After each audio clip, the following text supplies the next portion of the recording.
Welcome everyone to Legion Gaming. I'm your host Donnie, and as always, I'm joined by co-host Deuce. Hey, after that intro, don't you feel like we should be wearing tuxes? Man alive, I think you're right. Actually, we should do like a Cisco Libra thing, like the if we pick the winners as they called it back in the day. Ah, yes. Yeah. And today we have a special guest who is, I guess, our second annual guest on this. It's Vito, the 8-bit barrister. Yeah, good to be here. I can't believe this is the second year I've done this. That's crazy. It really does not feel like we did this a year ago, but Man Alive, episode 75, 2025 Game of the Year. Oh, we timed that out again, because episode 50 was our Game of the Year last year. Was it? Yeah. Oh, so I guess it did work out. 25 episodes. Well, makes sense. 25 episodes over 2 weeks each. That makes sense. We're on track. One bonus episode. One bonus episode. It's been another long year. Yeah. That went by really quick. It's gone by very fast. It's been another great year for games. There's always... You know, we talked about 2023 and 2024 where I was saying like, wow, there's a lot of great games out. And then 2025, there was like, wow, even more great games came out. I feel like there was kind of a lull in 2024 compared to 23 and this year. It was quieter. I definitely think it was quieter because I don't remember what my Game of the Year was last year. I don't remember. I have to look back. Yeah. But it did feel like after 23 was a really big high. Astrobot. We both. Oh, that's Astrobot. We both did that one. There you go. See? So yeah, Astrobot was definitely the peak of the year. But 2025 has just been like one big release after another, and then as of this recording, one release I've been looking forward to is Metro Prime 4. That's finally coming out, so that won't be on this list. Oh yeah, what's that in a week? It is a week this or two. Thursday. It comes out Thursday. Yeah, the 4th. So I'm going to be picking that up for sure because it's been 8 years since they announced that, 7 or 8 years. So that's the caveat, though, is that that could end up on this list, so something may be dropped. I guess by the time we record next episode, it would be like, well, I could have put that on my list, but it depends. Who knows? We Could go on next year. I was going to say, just wait till next year, like some of mine this year. So nonetheless, we have a very fun list today because we're going to be talking about our disappointments of the year. We have some honorable mentions we have to talk about and kind of breeze through. And then, of course, we have our top 10 games of the year for the year of 2025. But before we get to all that good stuff, what have you guys been playing? These? Which I think you said last year. Actually, what I've been playing most recently that isn't on here is Luigi's Mansion. That released onto the GameCube Switch online app. And I was talking about maybe getting back into Luigi's Mansion 3 because I haven't finished that one yet. But I figured, why not go back to where it all started and then also pick up Luigi's Mansion 2 at some point? Because I did play that on the original 3DS, I think it was came out. 3DS. Yeah. Didn't beat that then, but yeah, I haven't played Luigi's Mansion probably since I got it on GameCube like 20 some years ago, and I'm having a lot of fun with it. I'm breezing right through it. I forgot that it was sort of kind of like a basic Metroidvania because it's pretty linear. Once you go into a room, the ghost will give you a key to like another room, and you think you have to explore, but you don't. It shows up on the map. This is the door that this key goes to. But yeah, I'm really enjoying just having something on in the background and then breezing right through this one. Mm-hmm. That's what you've been playing, Deucey? Just some Luigi's Mansion? Oh, I also got back into F1 recently. You've been chipping away at that. Yeah, but you're F1 in NASCAR. Yeah, but I will be talking about that shortly. So that makes sense. Yeah, we always there's a lot on our list, so there's some things that we're still playing from the year. Yep. Yeah. Vito, what have you been diving into? Like Deucey, I've been playing a lot of the games that are on this list, so I'll kind of hold that part of the discussion to when we talk about them. But since I've been traveling down here to the peninsula for Thanksgiving, I played a little bit of Outlaws Remastered, the Night Dive remaster of the 97 LucasArts. Yeah, it's a LucasArts Doom-style kind of shooter, I guess you could say. Yeah, because it is inspired. They used to call them corridor shooters, I guess you could say. Oh, yeah. Now they're boomer shooters. I guess it was just using the Dark Forces engine. They makes sense. Tweaked it and made it a Western, and it's good, but like I was telling you guys when we walked in, it's the enemy reaction time is like less than a half a second. Like you have to be very quick or else they're just going to kill you. And you'll have no time to react. You have to start the whole level over. So I end up save scumming a lot just to try to make progress. But it's fine. I mean, it's not the best. I think the core game just itself isn't the best game, but Night Dive, of course, did a great job on the remaster. And then other than that, I mean, we all got analog 3Ds, so I've been kind of diving back into the N64 library, playing Castlevania and a little bit of GoldenEye and a couple of games I picked up in Japan, like Bangai-O and Sin and Punishment. Been playing those on there, and everything runs great. Been enjoying that, and yeah, it's pretty much what I've been playing. Yeah, I've been playing the analog quite a bit as well because we pre-ordered this clearly a year ago, Mm-hmm. last October, and then after delay after delay after delay, like, is it coming this year? And they actually slipped it in towards the end of November. And I've been really enjoying I've been playing a lot of Hybrid Heaven, which I posted about. It's a pretty unique sci-fi RPG by Konami, and it's a weird sort of real-time action brawler hybrid game where your movement is in real time, like it's almost like a virtual fighter game, and then you have your commands once you get in, like, you have an active time bar, like Final Fantasy VII, and when that bar fills up, then you could like chain your different combos, like you can say like left hook, right hook, or use your left leg and right punch to do combos. Oh, wow. It's pretty interesting. There's a whole sort of a contextual move set where once you knock an enemy down, you can actually do more like wrestling moves on them and Stomp. everything. Yeah, it's really cool. It's actually pretty difficult because each enemy is sort of like a different fighter type in a way. So you have to like learn what they're doing, and you have the ability to dodge and counter them. It's just really hard to do from what I can tell. And it does have some of the tropes of the time, like a lot of repetitive corridors, a lot of empty areas. But I also understand like it's an N64 game, so it's super limited. But the story is really, really interesting so far. It kind of is like a conspiratorial X-Files twist where you play as even the person you're playing as is what they call a hybrid, which is like these aliens have invaded Earth and they sort of replicated humans. And their plan is to replicate government officials so they could take over the world. Which was that like in Mars Attacks or something? That feels like it was something I'd seen before. It's in a lot of ones. So I mean, even Perfect Dark had the let's clone the president and swap him out. That's probably what I'm thinking. Yeah. Yeah. So it's been really interesting because it's I'd say one of the weirder, darker stories on the N64. And this game to me is kind of like an underrated gem because I remember when it came out, like it had a little bit of hype behind it, and I just remember being kind of, actually has some pretty solid reviews, but it just seemed like a lot of people kind of dismissed it for its kind of clunky turn-based combat, which I can understand. What year was it? 99, so Okay. it's post Metal Gear. And Yeah. I remember that being the joke is like, this sort of looks like Metal Gear if it was on the N64, Yeah. but it's absolutely not what you'd expect. So maybe that was part of why people didn't really like it so much, as they expected something different. Yeah, I saw it recently on a YouTube retrospective. It was like, I don't even know who did it, but it was the RPGs of N64, which is kind of a short video. Yeah. But they were kind of ranking them, and of course Paper Mario got the top, and because that's so good, I don't even remember that it's an RPG on an N64.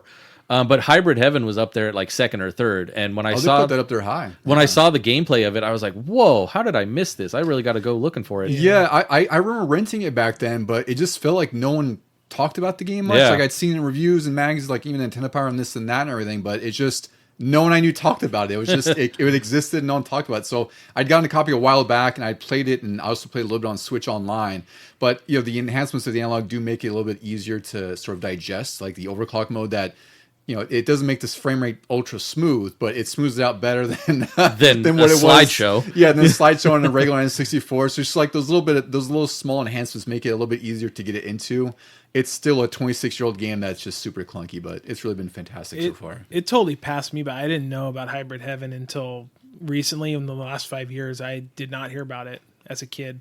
So I think back then I didn't know it was an RPG or had RPG elements. I figured it was more like Metal Gear, where it was very action oriented. It really looked like it. Yeah. Yeah. You wouldn't know unless you had to look a little bit deeper into it, or read a review or preview or something that talked about it, because even the commercials I vaguely recall showed like the combat, but it was so like, how they do the quick cuts where you can't really tell what it actually is. Yeah, that was very 90s back exactly, then. right? So it wasn't totally representative of what you're actually getting either. So there's that. Yeah.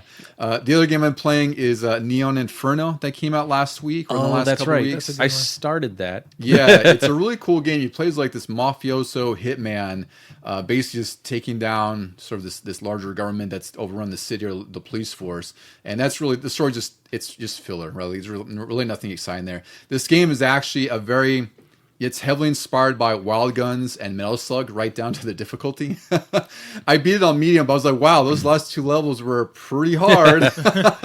It's a little more bullet hellish than from what I remember from Metal Slug, but Metal Slug is, I would say, it's damn near bullet hellish. oh, okay. Yeah. I just remember getting through those easier. I think because there's only like 2 buttons in a Metal Slug, Yeah. whereas this one has a lot of cool moves where you can shoot into the background, you can dodge, or you can just reflect things back at the enemies.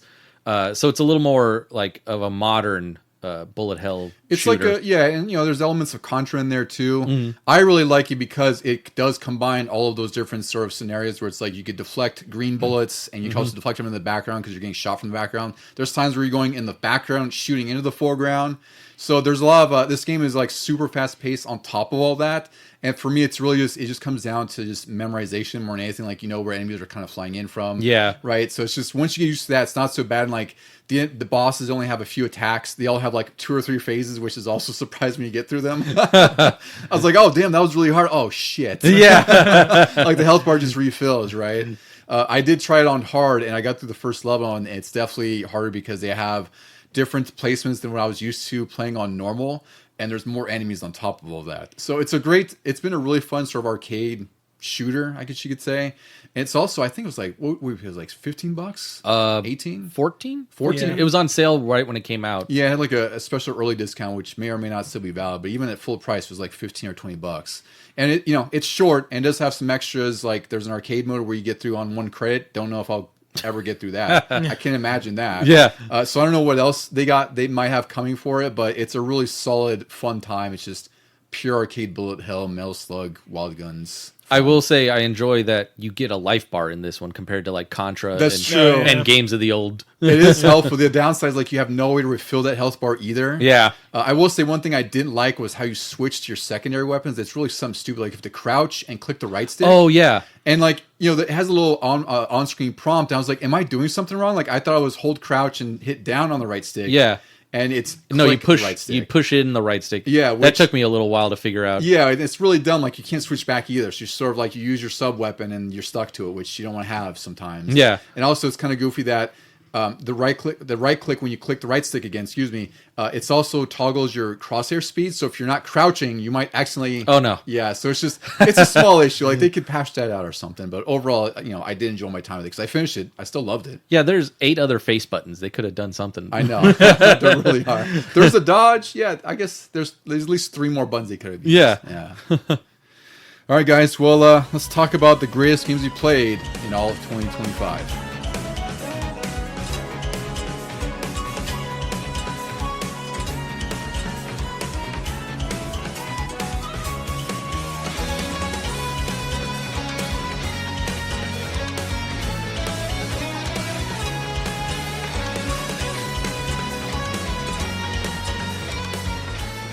Guys, we are here another year, another episode. We're talking about Game of the Year. Do you see this is our 3rd Game of the Year episode, and this is our 2nd with Vito, which is pretty cool. Like I think we recorded this about the same time last year, if I recall.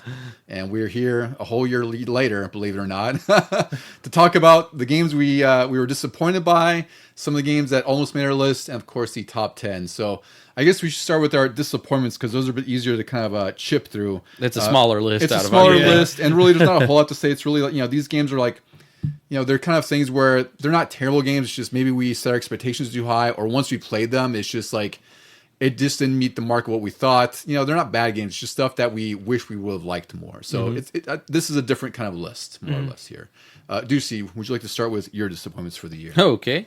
Well, the first one I put on my list like right away was Call of Duty Black Ops 7. I have not played this at all, but I am disappointed because from what I've heard, I don't want to play this at all. Black Ops 6, I believe the campaign was on my Game of the Year last year, like on the top 10 list, because that was so interesting. And for a Call of Duty campaign, it was like kind of back to the campaigns of old. And it was a lot more fresh. Yeah. Because they had that cool little leveling up system where you level up your home base, like it gives you more ammo or some or quicker reload speed. Like it wasn't anything significant or major, but it was a little bit something different that Call of Duty hadn't done before. And every stage was some sort of like homage to other spy games you might have played, and it was not repetitive at all.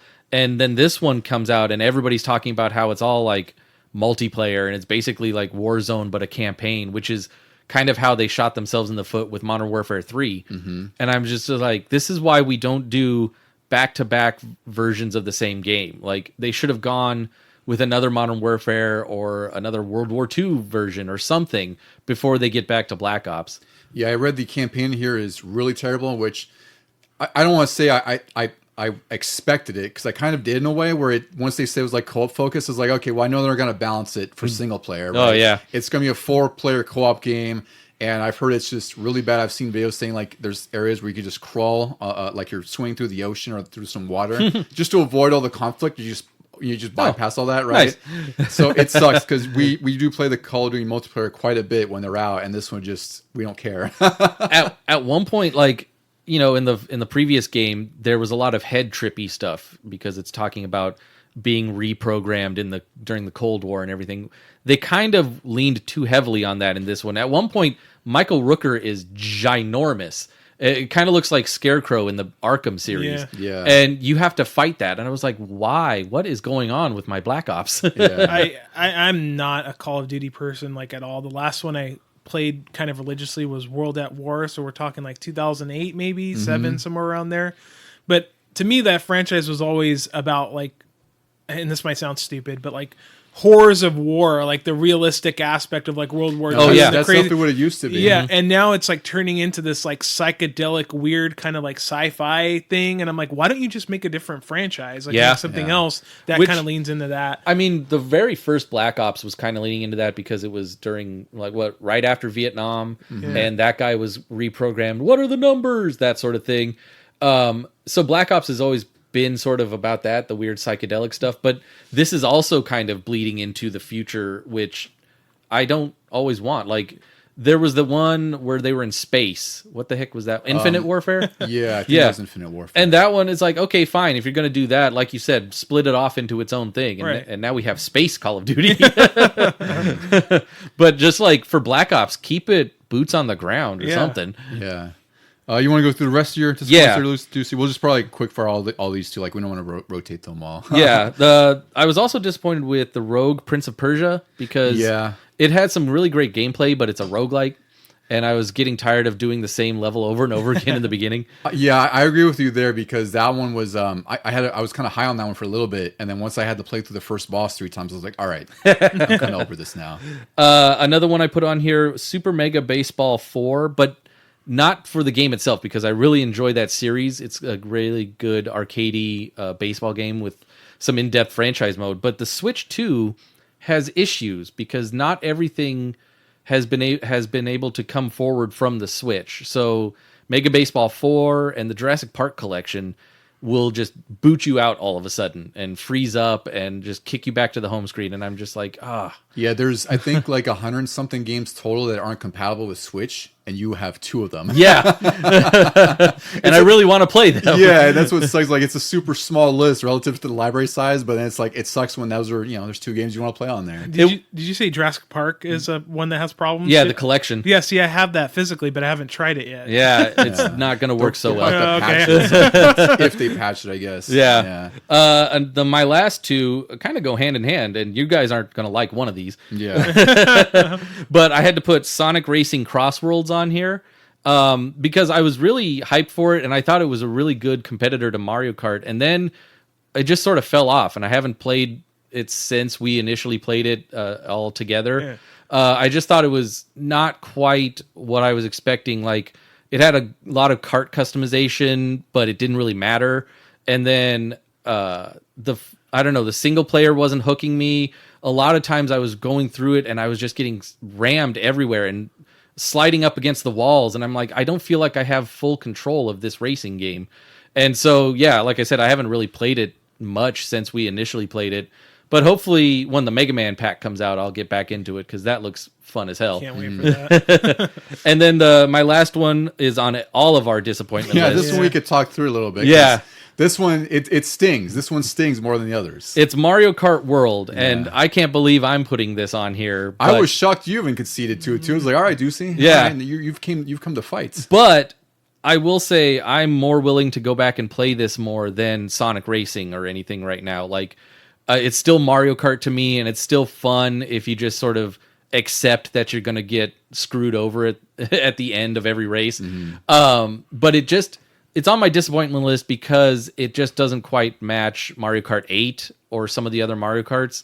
I will say I like it a lot better than Double Dash. It's not going to go at the bottom of any list or anything. Yeah. But yeah, for all the hype and everything, and after what they did with Mario Kart 8, you were like, what are they going to do next? And they didn't quite get there for the next generation of system. Yeah, that's a lot of why I didn't like Mario. I don't want to say didn't like Mario Kart World, but why that fell off for me is because, like there's a lot of discussion about what they call them, the intermission tracks. Yeah. And there's the internet's going to be sort of hyperbolic in the description of them, but I agree that they're not fun.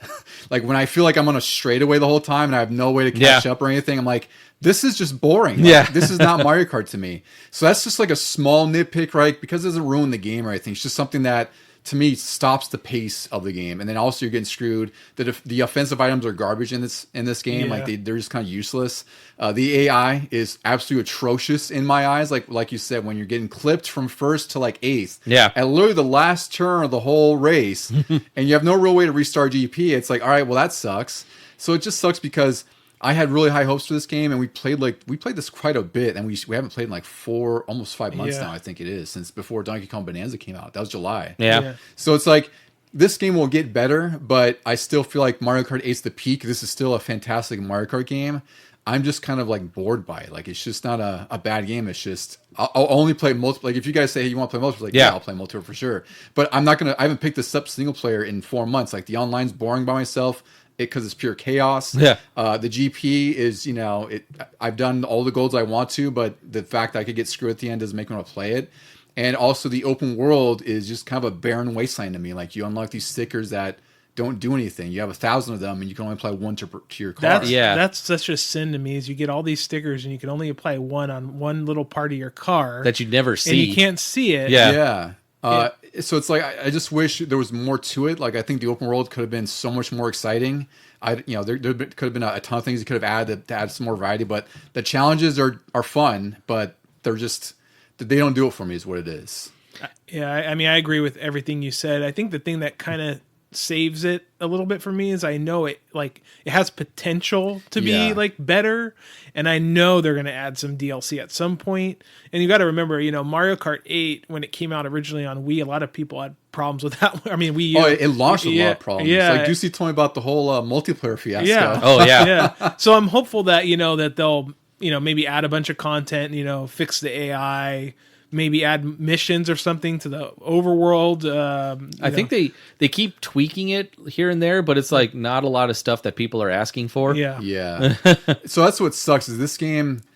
What disappoints me about having to put this on the list is because I enjoy the game. It just fell off. That's all it is. Like it's not a bad game. It's just sort of a disappointment that it didn't meet what I expected for it. Yeah. Especially after we had just gotten off of Mario Kart 8 and all the hype and the 48 new tracks I added there and everything. This was a fantastic Mario Kart game. It's just reel us back in. Yeah. Just adjust some things. Give us some DLC. I think it's coming. I just don't know when. Yeah. But like I said, just the other night I was having kind of a rough night, and I thought, man, it'd be fun if I just roped everybody together and we got onto Mario Kart again.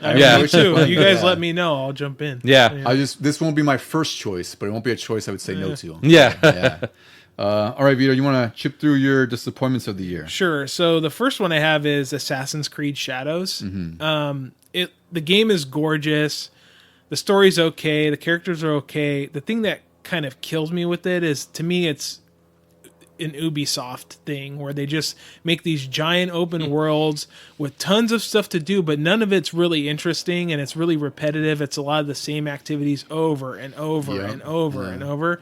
And so I got bored with it really quick to the point where I just sold the game because I was just like, I don't care anymore, and I had no interest in the Claws of Iwagi. And then I heard recently they did a crossover with Attack on Titan or something? I read a headline about that. And that's getting ripped. And they just Ubisoft just tries to monetize the crap out of everything, and it's almost like they're trying to make a single player, just offline kind of MMO type thing. And I think I'm done with Assassin's Creed, which kind of kills me because I love the Ezio trilogy, and I liked the was it Origins? I like that one. Black Flag. If you never played that Flag. one, No, Black Flag is good. One. Yes, I like that one. They are supposedly doing a remake of that, so maybe I'll play that. That'll be cool. But yeah, it's Assassin's Creed Shadow, especially in comparison to something like Ghost of Yotei, which I think is excellent. Oh yeah. It's just really disappointing. Mario Kart World. We all talked about that. Fallout 4 Anniversary Edition. The game is, I like Fallout 4.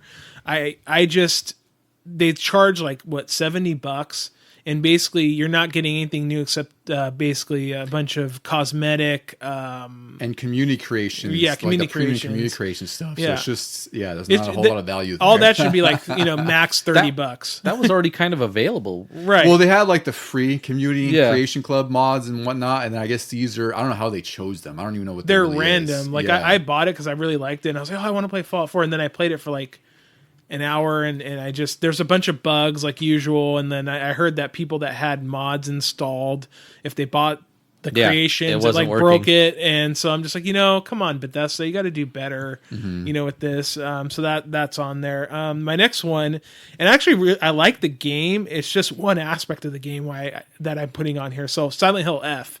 I like the story, I like the characters, I like the world, everything's great, but the combat just killed me.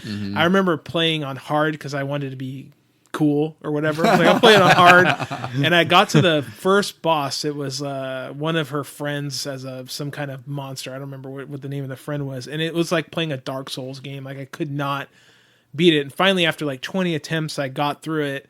And I texted Don, I'm like, what the hell is with this? And he's like, I put it on story for the combat. Oh, yeah. So I just did that, and then I got through the game, and I really enjoyed it at that point. But the combat, and the combat makes sense for the time where it is, like Japan. They're not going to have access to gun. It's the 60s. She's a high school kid. She's not going to be walking around with a Glock. So it makes sense story-wise.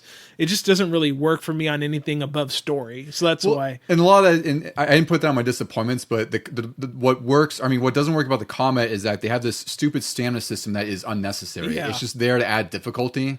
And you have a combat system that's kind of slow and clunky, or sluggish, I should say, not even clunky, that really doesn't support stamina management anyway. So I just put it on story because it's like, I just want to get through the game on the story because I really enjoy it. But the combat is just kind of a sore thumb. It's there. And it's like, if it was just sort of a melee thing like Silent Hill 2 was, it would have been fine. Yeah, and so let me just reiterate, like, I like the game. It's just the combat aspect that I'm putting in the disappointments.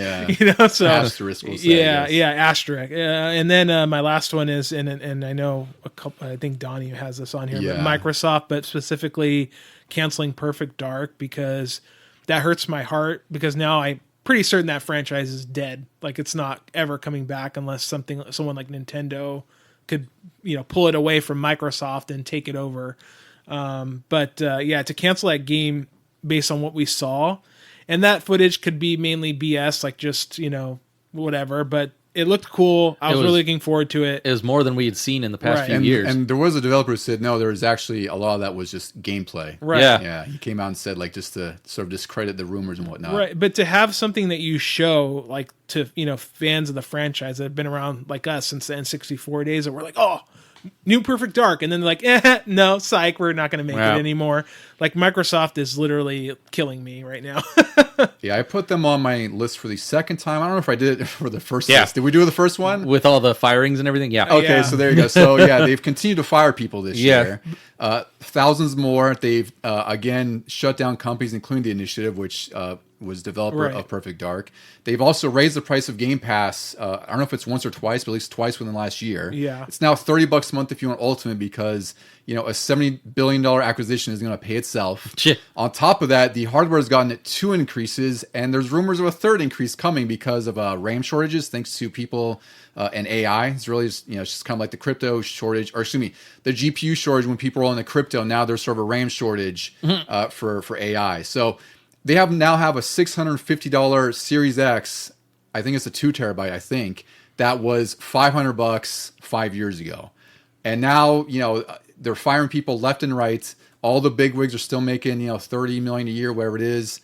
Like, this is probably the last Xbox I'm going to buy, because they're starting to make it to where it's like I have no reason to have it. Like, I don't care about the agnostic ecosystem. I think that's great for people who benefit it. For me, it's just the more they're doing, the less I care. Especially with the Steam machine coming out, it's like, why do I even need an Xbox anymore? Oh, yeah, Steam Cube. But real quick, you know what else really bothers me about Microsoft, and it seems to be, I know every company kind of does it, but Microsoft does it a lot, is when they release quote-unquote physical games and there's only megabytes on the disc and they make you download. Like, I really wanted to get Oblivion Remastered physical, but every version, PlayStation, Xbox, is megabytes on the disc. And it's like, what's the point of doing that? Yeah, that's just modern gaming now. Yeah. But it's like you're killing them. You're killing the environment basically by printing this coaster essentially for us to use. It just really bugs me. So yeah, Microsoft. We could go on and on about them. They're on my wall of shame because it's just I think about like how Xbox 360 was so good and Xbox One was good, but it wasn't like. I feel like they're just making like these weird decisions that no one knows what they're doing. I don't know if they know what they're doing. They don't. They have that ROG Xbox Ally, that portable device. Oh yeah, they call it an Xbox. It doesn't play Xbox games. Oh okay. I think it plays some Game Pass games, but it's just. Again, like there's value there. It's just the more they do these things, the more I'm like, I'm not going to support you. Like, I just don't like you guys are laying people off. You're making all these acquisitions. Susan is shut down. They won't sell the Perfect Dark IP to anybody because I think it was Take-Two or 2K. I forgot who offered to say like, hey, we'll take over and we'll buy it. And Microsoft's like, no. So it's like, what are you doing with these IPs if you're not going to make games for them? Why are you just going to sit on it? Like, and not if somebody wants to buy it from you, make the game. Let them do it. Yeah, they couldn't come to terms to like the long term, I guess, rights to the IP or something like that. But like, you're not doing anything with them. Yeah, they totally destroyed so many companies that they bought, like Rare. Remember on our top N64 list, most of our list was Rare games. Yeah. And now you're like, oh, does Rare even still make anything? Yeah, I see they have an update for Sea of Thieves or stuff like that. Big whoop. Yeah. Xbox has become sort of just like the Call of Duty system because they bought up Activision and everything. And it's just like they're not paying attention to really anything else. They're giving away Halo now. That's going to be out on PlayStation. Yeah, you're right too. That was announced this year. Yeah, Forza and all that is just going away out into the universe on everything else. It's a weird like difference than Sega when the Dreamcast failed and they just shut down and they said, well, now we're going to make games for other things. And we saw Sonic on Nintendo. That was crazy. But Microsoft is like shutting down and then not having any other plans. There's no like Microsoft Studios games going to Nintendo or anything. Yeah. Well, it was weird when I was playing Ninja Gaiden 4, and it did say like Xbox Game Studios. Or even when I got like Horizon 5 on sale, yeah. I was like, oh, this is weird. And you have to sign in with your Xbox or Microsoft login, and it shows like you with your Xbox Live name. It's like, oh, this is weird, but I'm on PS5. Yeah. So it's weird. What's interesting too is like you said, Sega had the Dreamcast that failed, and they said, you know what, we're not doing consoles anymore. We're just going to be a third party publisher. Microsoft's kind of doing that, but they're also saying, oh no, we're going to come out with the next Xbox system. It's going to be a premium system. Yeah, they keep stringing people along. Yeah, and so by premium, it's going to be over $1,000 probably. And who's going to buy that? Especially with Steam Machine, which would probably be Did they even $500? Did they even give a price for the Steam one? No, so there's rumors. They're saying Valve is saying like it's not subsidized. So there's even rumors that it could be like $700 or $800, and it's like I would I think like for me, not that I don't know if I'm going to buy it or not, but I think a good price point would be $500 or $600 because that's pretty compelling to have sort of like a little PC in a box that you can just hook up to your TV, right? I would get one. Yeah, but I think $700, $800 is a little bit hard to justify, but it's still amazing for what it does. And then if there's an Xbox Premium system, it could be like $1,000, but I'll just invest that $1,000 into a PC. Yeah, right? Like at that point. I mean, I'm guessing the next Xbox console will be over $1,000 because they're using the word premium, and I'm pretty sure they were using that about the ROG Ally X, or and that's over. That's like $1,000. It is about $1,100. Yeah, so it's going to be expensive. They're kind of alienating their clientele. How much are Steam Decks these days? You can get them as cheap on sale. Actually, I should say refurbished. They're like $250 on the low end. Yeah, nice. And then the OLED ones are it's like $500. But granted, like the Steam Deck hardware, it's already showing its age a little bit. Like it's not a bad thing. It's just PC games have to be verified and they have to kind of be backwards compatible. But it's still a great value for what it is, right? Like I don't know, some people might go for ROG Ally because it's a powerhouse, but it's double the cost of a Steam Deck, right? Yeah, that's the hard part. So I had a few. So one was Axiom Verge 2. This is a sequel to Axiom Verge, which was heavily inspired by Metroidvania. It had this really cool sort of, I guess to call it like this sort of a digital sci-fi look. Like everything just looks like you're sort of like in computer code or something. And it was really fun. It was really combat centric. I enjoyed that a lot and finished it. I was really excited for Axiom Verge 2 because this is like a single developer. And after many delays, it came out, and I finally got a chance to play it this year. And I was just not having a good time with it because this is more exploration focused. Oh, weird. There's a lot more variety in the worlds, which I think is kind of a good thing. But in this sense, they're just not very fun to explore. And then the worst thing about that, I kind of had a hard time that I was really struggling with was you have these sections where your character has like this little drone, and like you go into sort of like these mini drone like puzzle Metroidvanias, like they're sort of miniaturized, and those are just not fun to play with because the combat's not fun. So I think I put like, I don't know, 5 or 6 hours into this. And I was like, I'm just not enjoying this as much as I hoped. So maybe I'll go back to it with a fresh set of eyes, but I was just really not into it at this point. And, you know, the first game hooked me immediately because it was very much just a Metroid ripoff. And I mean that in like a good way. Yeah. But this was just sort of the opposite of what I wanted. The other one is Banishers, Ghosts of New Eden. You play as 2 sort of ghost-busting ghost hunters in like, I think it's like 1900s Louisiana, early 1900s. I can't recall when. Really interesting story because one of the characters dies and now she's sort of a spirit, and you make a promise at the beginning because there are a lot of these sort of pathways in the story that you could take that alter the ending. And one is that you have to sort of promise her whether you'll help her sort of ascend, which means like she'll kind of go in the afterlife, or if you'll use your ghost hunting powers to basically revive her and go after this demon called the Nightmare. Really great story, really great atmosphere, but the combat just bored me. It's really mashy, and like you just have to mash square, and then you can alternate with her ghost form, and that adds a little bit of combat depth. But it just like it almost sounds like Rocky punching a slab of meat, and it's just some enemies are damage sponges, some of the bosses are that way, and I was like, this is just really killing my vibe. I think it was like 12 or 13 hours in, I just couldn't get into it anymore because even the overworld just has these combat challenges that just aren't fun. That's almost like the worst part of the game. And they make you do them for like side content. So I wish I could have enjoyed this because the story's great, but the combat wasn't great. Last one, I expected to be disappointed by this, and I was. It's Double Dragon Revive, which it's I don't want to call it a remake because it's sort of like a sequel, but it's like I guess under the guise of sort of a remake. But it's by ArcSys, who made like they made Hardcore Uprising, they made Guilty Gear, and a few other games. And this just kind of has an ugly art style that doesn't really say Double Dragon outside of like the character designs. It also takes some of the worst of the early series, like the really clunky and stiff combat. What? But then what it does is it adds more enemies on the screen at once. And there was a level I got to, I think it's level 7 of 8, where they throw 4 bosses at you at once. And you don't have really many defensive options. Again, you're super stiff, super slow. The animations are sluggish, and like it's not an awful game. It's just like a really mediocre beat 'em up. And you know, I expected that, but I was like, damn, well, it's a disappointment. I mean, yeah, we've seen it before, but the people who handle Double Dragon just constantly fumble. Yeah, well, you know what the last good one was I actually enjoyed was Double Dragon Gaiden. I don't know if you played that one. It was a 2D. That one was kind of like a roguelike where... Oh, yeah, that one's good. Yeah, like you go through each sort of arcade loop, and you get through each stage you go through makes the next level harder. So you can kind of pick and plot of like, you know, if you want to start on a harder level first, it's easier and kind of go in reverse order. And then you have like your upgrades, which are sort of continual, and there's like a lot of characters unlocked. That was really fun.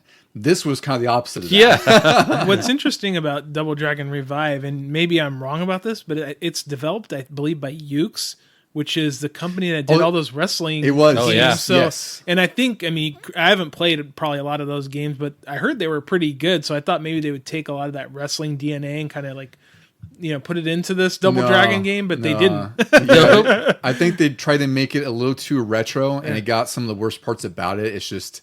you can't do stiff combat and you're just being bombarded by enemies and hazards and whatever else. Like when they can move faster than you and you're trying to get out of the way of hazards at the same time and your dodge like doesn't move out of the hazard, well, kind of screw it that point. Yeah. All right, guys. So we got through disappointments. Let's go ahead and quick fire through our honorable mentions, the ones that didn't make our list. So, Deucey, you want to go through yours here? Yeah, I see you put one pretty recent too, actually. Yeah. I didn't see that. This is, when you hear this list, everybody's going to be like, what is on his list if these aren't? That's what makes it exciting. And fun. Yeah.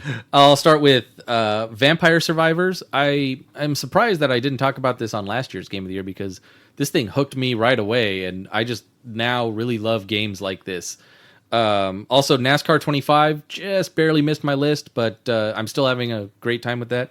Captain Toad Treasure Tracker and Yoshi's Crafted World. That's a great pair. Yeah, I'm really enjoying all of the side character games from the Mario universe.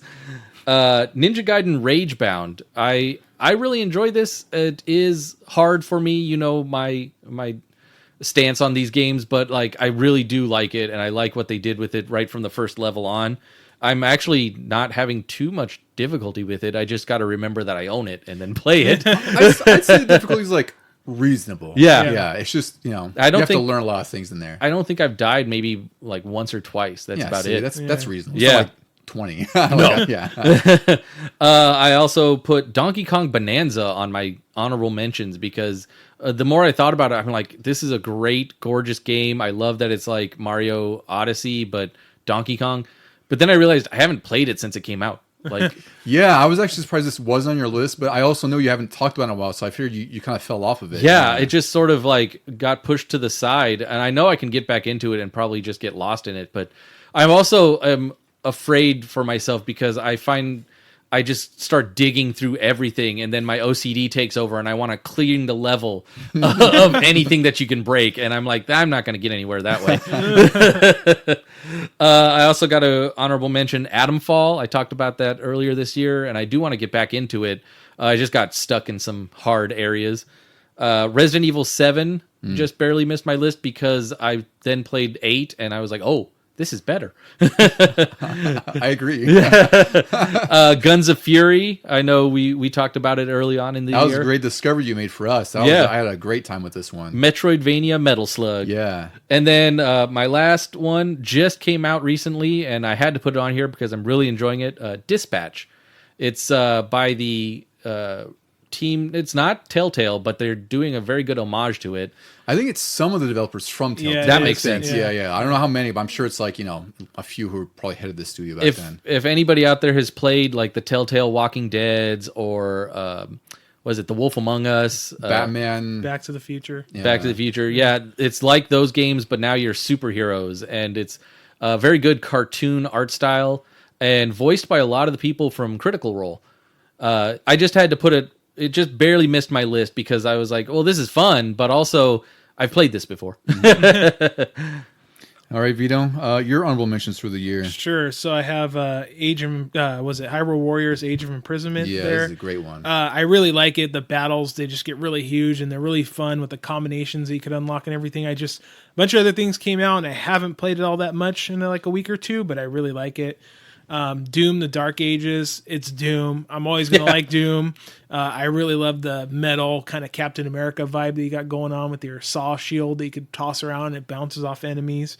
I actually like the slower kind of paced combat in comparison to Doom, whatever the last one was called. I'm blanking on the name. Eternal? Eternal, yeah. Xenoblade Chronicles X Definitive Edition. Really, really great open world. The story's interesting. Lots to do. The two issues with this is there hasn't been a Switch 2 update for it, which I've kind of been waiting for. But the world's so big that sometimes like you'll spend hours and you're like, I didn't do anything. Yeah, it is huge. And it blows my mind this was a Wii game originally. Oh, we won? Wii 1. Xenoblade Chronicles, yeah. Or no, this was a Wii U. Excuse me. This is the Okay. Wii version. Yeah, excuse me. Yeah. But it is a massive world. And I get the same sense where it's like, am I playing hours? It's like, well, I didn't do anything. Yeah. And then I have Hell Is Us, which I really enjoyed. I'm not quite done. I'm like right at the end. I really like this one. The combat's like okay. The main draw for this is the exploration and the story and the lore. The exploration, they leave basically everything up to you. You have notes and stuff, but it's quite refreshing to where you have to use your wits and your own skills to try to figure out things in comparison to like Ubisoft, where it's just a bunch of crap on a map that's like, go here, go there. It's polka dots. Yeah, polka dots on the map, and I think that's really good. Outer Worlds 2, I've really enjoyed. It's just same. I haven't put a lot of time into it, just so many other things that have been out. Hollow Knight Silk Song. Started playing it, but put it down because I had just finished Hollow Knight and I kind of just needed a break, and I haven't gone back to it, but I have enjoyed my time with it. Mafia: The Old Country, I talked about in one of the earlier episodes. Gameplay is not anything new, but the representation of Sicily and the culture and all that is like really, really good. Death Stranding 2 is really gorgeous open world, a lot of good missions. It's just weird Kojima, and you'll watch cutscenes and a bunch of weird crap happens and you don't understand what's going on. Sonic Racing Crossworlds is on my honorable mention. I really think it's a fun racing game. The things that drew me is that there's going to be a Mega Man DLC, like Matt said, or DC said, but also I really like the the kart customization and the fact that they have stickers for Japanese like stores and businesses that I visited when I was in Japan, and it like gave me like the nostalgia for the trip and almost brought a tear to my eye. I really liked it. And then Eartheon, which is a shmup by Yuzo Koshiro's Ancient Studios with his music. It's really, really good. Really difficult, but it's a good game to pop in for like maybe a half hour or an hour to try to finish it on a harder difficulty. Is that coming to console? That already is Yeah. on console. Okay. It just came out within the last few weeks. Awesome. I think. Yeah, it's I gotta really, look that really up. good. Really good. I remember you showing me that way back when it wasn't on console yet. Yeah. And I was just like, oh, man. Gary like that wait, because I just get it on Steam when it's available, and I was like, yeah, it'll be out in a couple months. Yeah. It's also getting a Genesis cart next year. I'm waiting for That's that. yeah. awesome. Yeah, it hasn't had a pre-order yet, but I'm waiting to get that Yeah, one. yeah. All right, guys, from my list, this was definitely the year of the Ninja. There was a lot of Ninja games out this year, and I put these two on my honorable mentions. I tied them together because, spoiler a little bit, we did cheat on our top 10 where we kind of combined certain games, Yeah. which, it's fine. Well, like That's you what said, we do. too many Yeah, ninjas. too many Yeah. ninjas. But these two were ones I really enjoyed. It was Ninja Gaiden 2 Black and Ninja Gaiden 4. I just love action games like this, and Ninja Gaiden 2 Black was a bit of a remake of the original, and Ninja Gaiden 4 is the first sequel in a while. 4 was really hard, but I beat it. It was a really great time. Silent Hill F, I really enjoyed the story here, but I have the same complaints as Vito, where the combat just isn't fantastic. It's functional, it's okay, but it really just, to me, it got in the way of everything else. It was more of just, I have to do this because I have to do it, not necessarily because it's fun.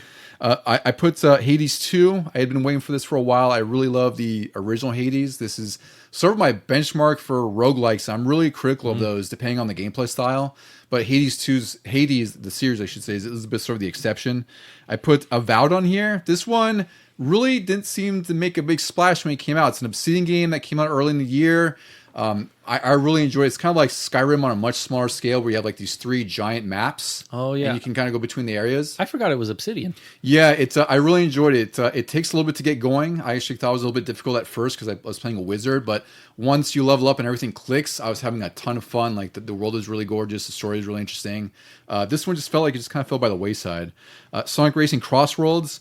I love this game, and it's funny because you felt like how you didn't have control of the car. And I felt like I had the opposite, where the way I set it up, like I just love drifting and the breakneck speed of this game. Yeah. So I think if I could combine Mario Kart and Sonic Crossroads, I have the perfect kart racer right now. Yeah. Because even Crossroads has that gimmick where you have these intermission tracks, but I feel like they're way more interesting what Mario Kart does because Oh, yeah. I love that they're lap-based instead of a straight line. yeah, because it's almost, the difference here is like with Mario Kart, the intermissions are kind of like themed, right? So it's like you can't really break the continuity of it. Whereas Crossroads, it's like it's a multi-dimensional thing, so they could throw you where the hell you want. Yeah. And they could afford to have that diversity in tracks.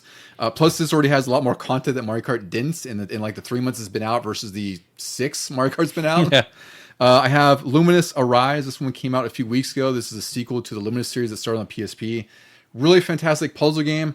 This is done by the Tetris Effect developers, so this has the same like insane psychedelic music melding of puzzling. I forgot to ask, does the music go along with what you do, kind of like Tetris Effect? It kind of does. Oh, yes. damn. Yes. That's so fun. It's and there's also like the burst mode has all these other mechanics. You could play it here too, but it's a great time. It's not a puzzle game that I think is like sort of as easy to get into as Tetris because it just gets fast really fast.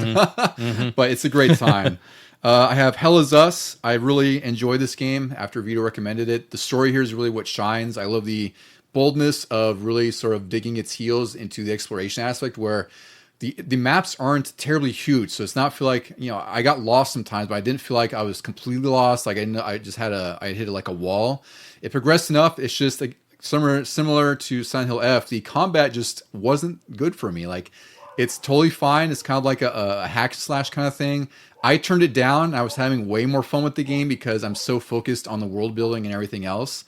So worth playing, but consider tuning the difficulty down because the combat just isn't great at all for me.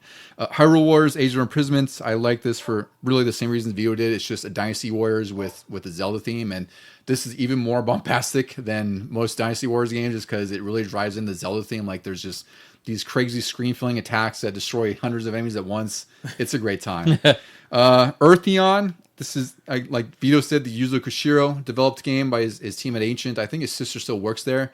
This is like a pure Sega shoot 'em up in every sense, where like the music, the soundtrack, even some of the sound effects are taken from Streets of Rage that I could catch. Like, some of the sound effects, yeah, really great time. And the last one I put on here that you also had on there, Deucey, Guns of Fury, the Metal Slug Metroidvania combination that worked really well. I thought it was really great. I actually like more of this game. I don't know if they're ever going to consider DLC. Yeah, right. But or really, two, or two or something. Yeah, because it was really inexpensive. It was like $12 or $13, and I had a ton of fun playing this one. Like the bosses felt like Metal Slug, but it wasn't so difficult. It was just to where you had to memorize their few attacks and you get through them. Yeah, if I could beat them, anybody can. There you go.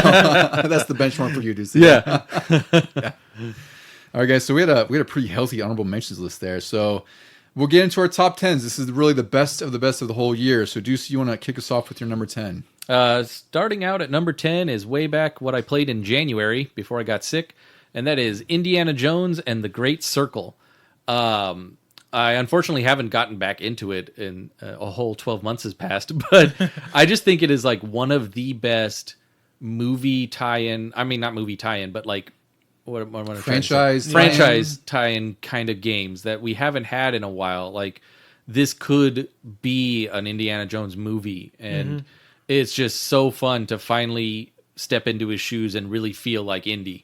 Yeah, and it's really the best indie game ever made. Yeah. I don't think there's anything that comes close to it. Yeah, there's nothing close. I mean, it's so immersive.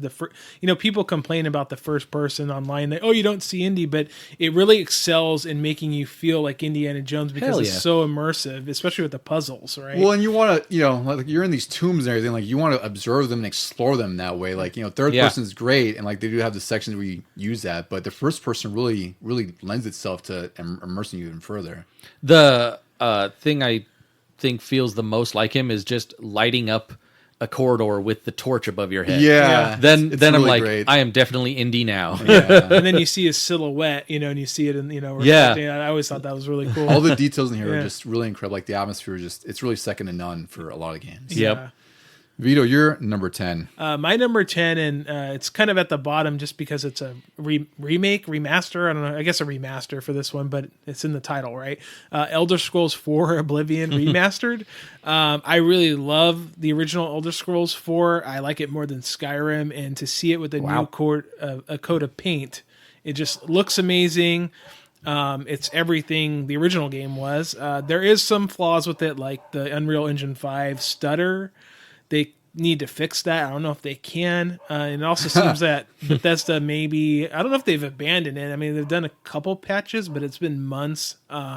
They've been kind of having these little updates here and there that some say improve performance, but most people are like, no, this doesn't improve anything. Which is, it's Bethesda. It's to expect at that point. Yeah. I think, to me, this is just because of how it looks. I think it's the way to play Elder Scrolls 4. Like, I wouldn't go back and play the original anymore because they look like potatoes, all the characters. But yeah, I really have enjoyed my time with it. I put quite a bit of hours into it. And barely touched the main story.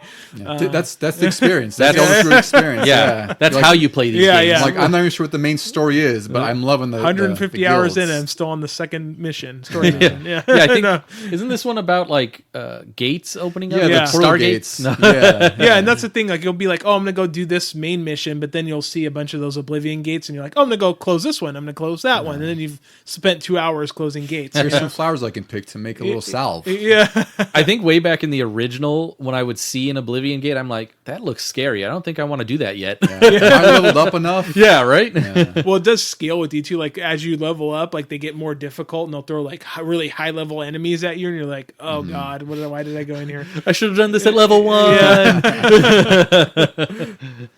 All right, guys. My number 10 is one that I played early in the year. Actually, Vito and I went through this co-op, and it was one of the best co-op games I've ever played, just because of how unique it was and all the different gameplay styles it melded together. And this is Split Fiction. The story is really just, I guess it's sort of a commentary on AI, where the idea is this company just brings people in to sort of ingest their ideas, and it spits out sort of a video game based on their ideas. So you place two characters where their ideas of video games are what they would expect. So they're sort of like these mini game sections. So this one was, I think it was like a solid 10 or 12 hours. It's a really beefy co-op game.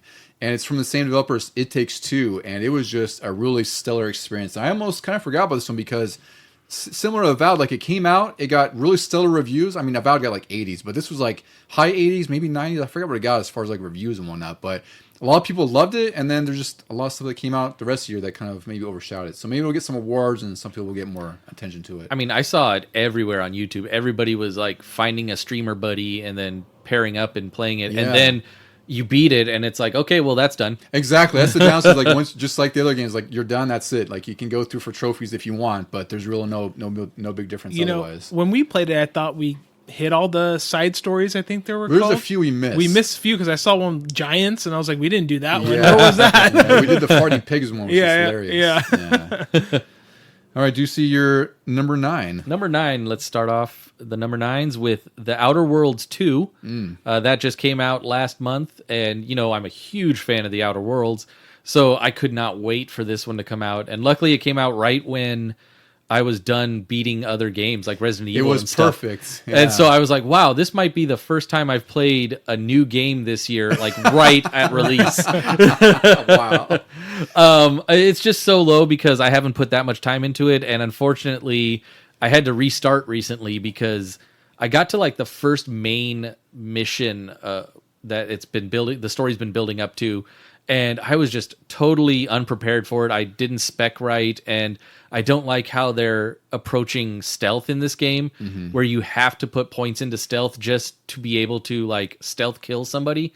Every guy I would go up to, it says like, he's going to survive this. It'll tell you he's going to survive this. I'm like, well, then what's the point? Now I'm fighting an entire room full of guys, every room. I'd be deterred the same way because that's what sucks about these. It's Obsidian, but it is sort of like a Bethesda thing where it's like your stealth has to be sort of upgraded or leveled up to be effective. I'm like, well, if I want to be like a stealth killing ninja, like why? Yeah. Why am I just going to knock this guy on his cheeks? And he's like, oh, why'd you do that? And he kills me. Just let me do it and let me put those points into some other aspect of my personality. Yeah. Like anybody you get the drop on, you should be able to kill. I'd like to get to this game. I'm trying to play through the first game, but I hear the second one is just really, really good. Oh, it's so... I mean, I talked about it on the What Am I Playing, and everything is so much more streamlined and everything. So I really... That's why it's still on my list. I don't mind that I had to restart because it's been fun, and I'm looking forward to approaching it a little differently, but it's going to go quick, I know. Oh, yeah. I know if the first one hooked you as much as it did, I'm positive this will hook you once it gets you. Yeah. And I really didn't feel like I missed much because I've only got one extra crewmate on my ship, and I know I'm going to get like 4 or 5 more, and I'm not even off the first planet yet. So even though I put a lot of time into it, I didn't have to go back that much. Yeah. All right, Vito, you're number 9. So my number 9's another. I guess this one would be a remake. This is a remake. Yeah. So this is I consider it a remake. Metal Gear Solid Delta Snake Eater. I love Metal Gear Solid 3. It's probably my favorite Metal Gear Solid game. So there's not really much I could say about the game itself, the original, the story and all that. It's 20 years old, right? So everyone's played it for the most part, but it looks gorgeous. To me, it runs well on PlayStation. Like, I haven't encountered any issues. There are some quality of life things. Like, I believe it's a quick swap that they changed or something. I'm not sure because I was able to use it just fine. So I don't know what they might have done. They did something. Sure. There was something that they changed. Didn't you have to, in the original, you had to go into the pause menu for a lot more? So there's a quick selector. You're right. So there's a quick selector for camos. And I think, I forgot if there's an item swap too. But yeah, you have sort of like hotkeys with your D-pad and another button. Oh, nice. Yeah. So they did that, which makes it a little bit more accessible. But, it looks gorgeous. Like, the game just looks good. But it's basically, other than the quick swaps and all that, it's the exact same game that came out in 2005, I believe it was. But it's really fun. If you haven't played Metal Gear Solid 3, play Delta. It's probably the way to play it now. Right down to the same dialogue, isn't it? Yeah, same. Yeah, I forgot if they record any of it, but a lot of the same dialogue or the audio files they used from the original are in this one. Yeah, nice. Yeah. My number 9 should be no surprise for anyone. It's Doom: The Dark Ages. I am very much a Doom head, as I've articulated many times on this podcast. And this is the newest that I don't think I enjoyed it as much as Eternal, because I really enjoyed what people didn't like about Eternal, which is a lot like the mobility and a lot of like the fast, crazy, gate or the challenges you have in there. This the Dark Ages is a lot more grounded. It feels more like Doom 2016, which is a great thing. I just didn't put it higher on the list because everything else was just so much more enjoyable, I guess, to an extent. But I finished this one all the way through, and just anytime there's a Doom game, like this trilogy is really among one of my favorite trilogies in the last couple of generations of systems. Like I could play through all 3 games, back to back if I wanted to, but they just capture exactly what I loved about the original games, but now they're modernized, and they've really just taken everything that the originals did and just rebuilt it, and it's really, really good. Deuce, or excuse me, we got Deucey, you're number 8, right? We're up to on 8. Yeah. Another one I played earlier this year, and I really want to get back into it, is Star Wars Outlaws. I know people recently have been talking bad about it, and like they're shutting it down. They're not making a sequel or anything. They're like, oh, it didn't make us money, but it was a really good Star Wars experience. I enjoyed this one a lot too. And I mean, you don't have to be a Jedi in it. You just live in the Star Wars universe. The planets are all beautiful and feel very much like they could be in any of the shows or movies. I mean, and the scale of them is incredible. You go to Tatooine and you feel like you're finally in A New Hope or something. Yeah, it's crazy. And then you go to like an enemy base and you can explore the entirety of that thing on the inside. Yeah, it's crazy. You could sneak around in there and just listen to the stormtroopers having conversations. Yeah, it's really. I think it's underrated in some senses. But there are some issues with it too. But overall, it's a really fantastic Star Wars game. I mean, is it Ubisoft? Yeah. It's Ubisoft. Yeah. So it does have the same Ubisoft things that Vito has mentioned, but I feel like it's toned down a little. And I know I talked about it when I was playing it that like, oh, I've realized the side missions aren't as important, which might be a good thing for a Ubisoft game. Yeah. It's like now I can really focus on the story and get back into that.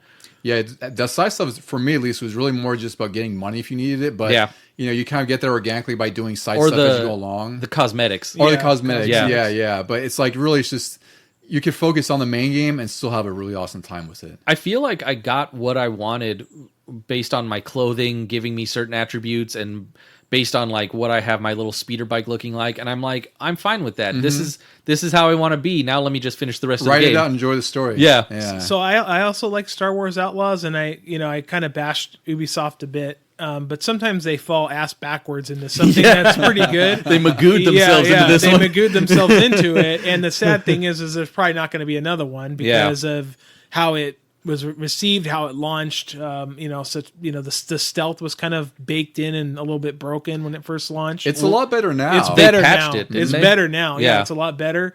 And like I said, I enjoyed it. It's kind of sad that we're not going to see anymore. I think they could have had something really good with this because, like you said, Deucey, it's great that you don't play as a Jedi. Like you're just a smuggler, and that's fine. I love being a Jedi, but I also love the sort of almost like tactical approach. Like you're just kind of like making these broker deals with other people in the slums or something. It's really great. It's a different kind of feel to it. I like the main character, the actress. I don't know who she is, but she reminds me of like literally any woman in the 80s that was like I was about to star. say exactly that. Like just I think it's because of the hair and the look, but she feels like she could have been in a Star Wars movie in the late 70s or something. And her little animal companion, I mean, you put that guy in a movie, he's going to sell so many plushies and toys. Like, oh my God, it's better than them forcing the porgs on us. He has got so much charisma just on his little face. Personality. He's the helper. Yeah, I really enjoyed Nick. It's kind of interesting that the recent Star Wars game have had little cute companion. Like, what was the name of the robot in Survivor? BD-8 or something like that? Yeah. BD-1 or something like that? BD-88? Something like that. Yeah, but it's just like, okay, we have to have a cute companion. Yeah. All right, Vito, you're number 8. My number 8, I just started playing, and this is a Donnie recommendation. I'm glad he recommended it, and it's Dispatch. Matt, or Deucey, kind of, I was calling you Matt, sorry. Deucey always... That's from back in the day. Yeah, really back in the day. Deucey mentioned a lot of the things about it. It's kind of a superhero workplace comedy in the vein of old Telltale narrative games like Back to the Future, Game of Thrones, Walking Dead.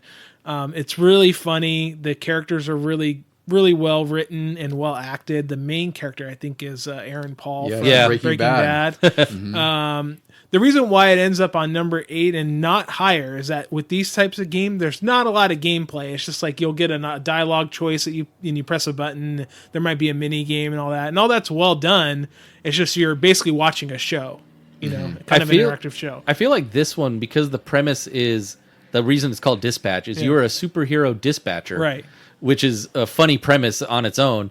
And I feel like that gameplay aspect is more than any other Telltale game has really done. Well, it's because it's way more interactive, but also it's perfect because it ties into the narrative of the game. Yeah. Where you're like you're a former superhero, like your suit got destroyed, and now you're part of a superhero dispatch network where it's like these calls come in. Yeah. And you're dispatching was basically these supervillains turned superheroes who I call it like the James Gunn dynamic, where it's like sort of like the sort of misfits and sort of the what's the word I'm looking for, like the dysfunctional team aspect who have to learn to be nice to each other and like sort of learn to love each other, kind of thing. It's like Suicide Squad if they weren't forced under penalty Exactly. of Yeah. Yeah. Yeah. So it has that charm to it too. But that's exactly why it works with that gameplay, where it's like it's simple, but then at the same time, like you're Roberts playing as someone who's supposed to assign superheroes to take care of these calls and make them synergize. It's really great for what it does. Go ahead. death. I was going to say, I feel like it didn't make my list. It's only right on the honorable mention because when you're playing the dispatch times, I get more anxiety during that than I do playing any of the other games on this list. I just feel like, oh no, I got to make the right decision. This is going to fail, isn't it? Yeah. Which also ties into the story of the game. You're trying to make a comeback, and all these enemies turned heroes are trying to make a comeback as well. Well, and also plays the story because the idea is like you're not supposed to be perfect. You're Yeah. not supposed to be perfect, right? So the idea is like they're going to fail calls because of their own personalities conflicting. Like it kind of has that story arc where it's like they're really dysfunctional, and then you realize like, look, like if we just work together, we can make it work. What is it? Episode 2, where they're all trying to like sabotage each other Yeah. because Yeah. someone's going to get cut. Every call, if you pair them up, one of them's going to trip. Like trip the other Yeah. one. Yeah. Or, I also think it's funny that you're called like the Z team or something. Like you're Yeah. the lowest like tier with the lowest tier heroes. They're just all kind of just F ups, you know? Like the Mighty Ducks, you just have these kids Yeah, you're trying yeah. to corral to be Yeah. a good hockey team. Yeah.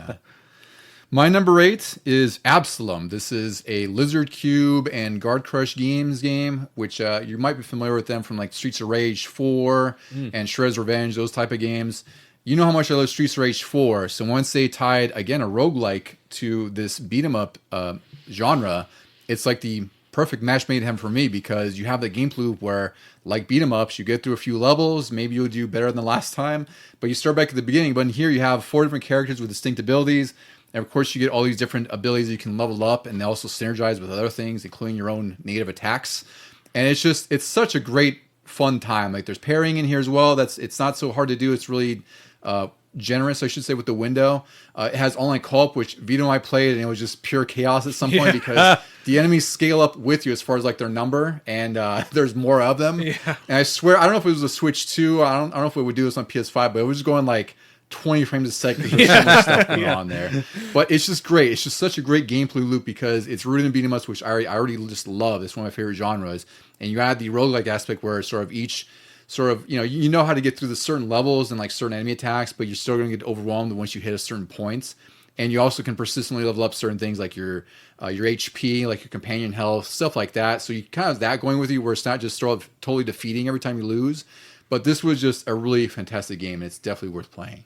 I think we talked about something else, but just offline we were talking about like roguelikes are invading everything, and sometimes we don't like them or we get tired of them. Like that Prince of Persia that I mentioned, like I would enjoy that as a regular game where I get to experience Progress linearly. yeah, kind of? experience the story and play the way they wanted me to play it. But roguelikes really fit well with any game that started as like an arcade concept. Yeah. So beat 'em ups, shmups, things like that. Where Breakout, which we'll talk about later. But Yeah. anything that's sort of like a quick arcade genre. if you were going into an arcade and expecting to die, like this is a roguelike should fit in well with that. Yeah, and that's exactly why Absalom works so well for me because it took all those elements I loved about arcade games. Plus, it's just the production is really well done, right? Because it's obviously Streets of Rage 4 developer, so it has that similar art style as far as like just the aesthetic, but it's sort of like a fantasy kind of thing, and it works just amazingly well. It's really, really great. All right, Juicy, you're number 7. We're for up the to year. 7. And that is going to be the one sports game that has made my list this year. It is. It's fun because that also made your top 10 sports game, didn't it? Or no? Was that an honorable mention? No, it might. I can't remember. No, I think it was an honorable Honorable mention. mention? Okay, yeah, that's but right. no, this one overall has just seeped its way in here, and it's F1 25.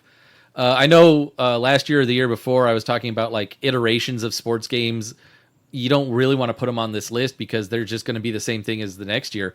But this one surprised the hell out of me. They like totally overhauled the career mode and the team building career mode. They added all of the F1 movie stuff that you could do. And just recently, there's some DLC where there's like more quick little races and survival type games that will help you unlock things. Oh, that's cool. So like you race and you basically have to sort of like be at a certain position or something? You just do what their objectives are telling you, and if you do it, then you win like a helmet or a pair of gloves Oh, or that's something. cool. Yeah. So they're still adding more to it. They recently came out and said that actually F1 26 is just going to be DLC for this one. I think that's bold, but that's awesome that they're considering doing that just to see how it works. Yeah. And I think like this should be taken a look at for other games like football and basketball and stuff. Like that's all you need is just the roster updates, maybe the team updates. The weird thing about F1 26 though is that they could legitimately build a whole new game because a lot of the rules are going to change in real life. The cars are going to be different. The tracks are going to be different and everything, and the way they do their weekends. So it's like they had an excuse to make a new game, but they're not going to. They're just going to DLC this one. Yeah, it's cool because it sounds like they're going to focus a lot more on 27, right? Because that's going to be like a full release. Yeah. But really interesting they're doing 26 is sort of like a DLC. It's definitely different, I would say. And what I enjoy about that is that means I can also keep what I've already done on 25. Like, oh, that's true. The F1 movie stuff is still going to be on the menu and everything.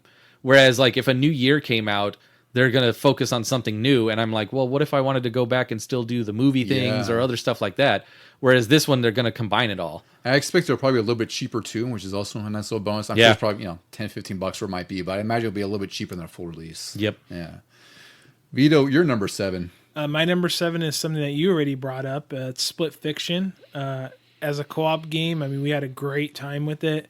I think it looks gorgeous. I think the variety of missions is great. You know, you mentioned the farting pig stage. I love a good fart. Yeah. Each stage is different and unique. The boss battles are fun. The only problem with this type of game is, like you said, is like once you finish it, there's really no reason to go back. I have been trying to convince my wife to play it with me because I think she would enjoy it, but she's like, I don't know. I don't even know the controller. Like, how am I going to play this?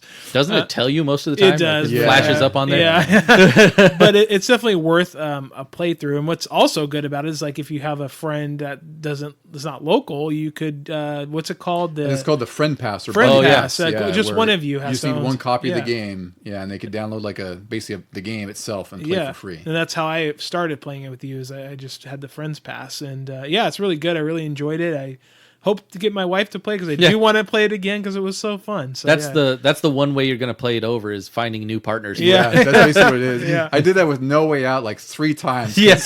Did you and I play through it, Ducey? No, we did It Takes Two. Okay, we did It Takes Two because I played through No Way Out with a couple of friends because I think it was with Randy or something. I remember. And granted, that's shorter at least, but yeah, sometimes you have to play through the whole game. But at least it helps just like I know where to go. So you haven't played either one of those, so it's like you may have to go through them again. 4th time?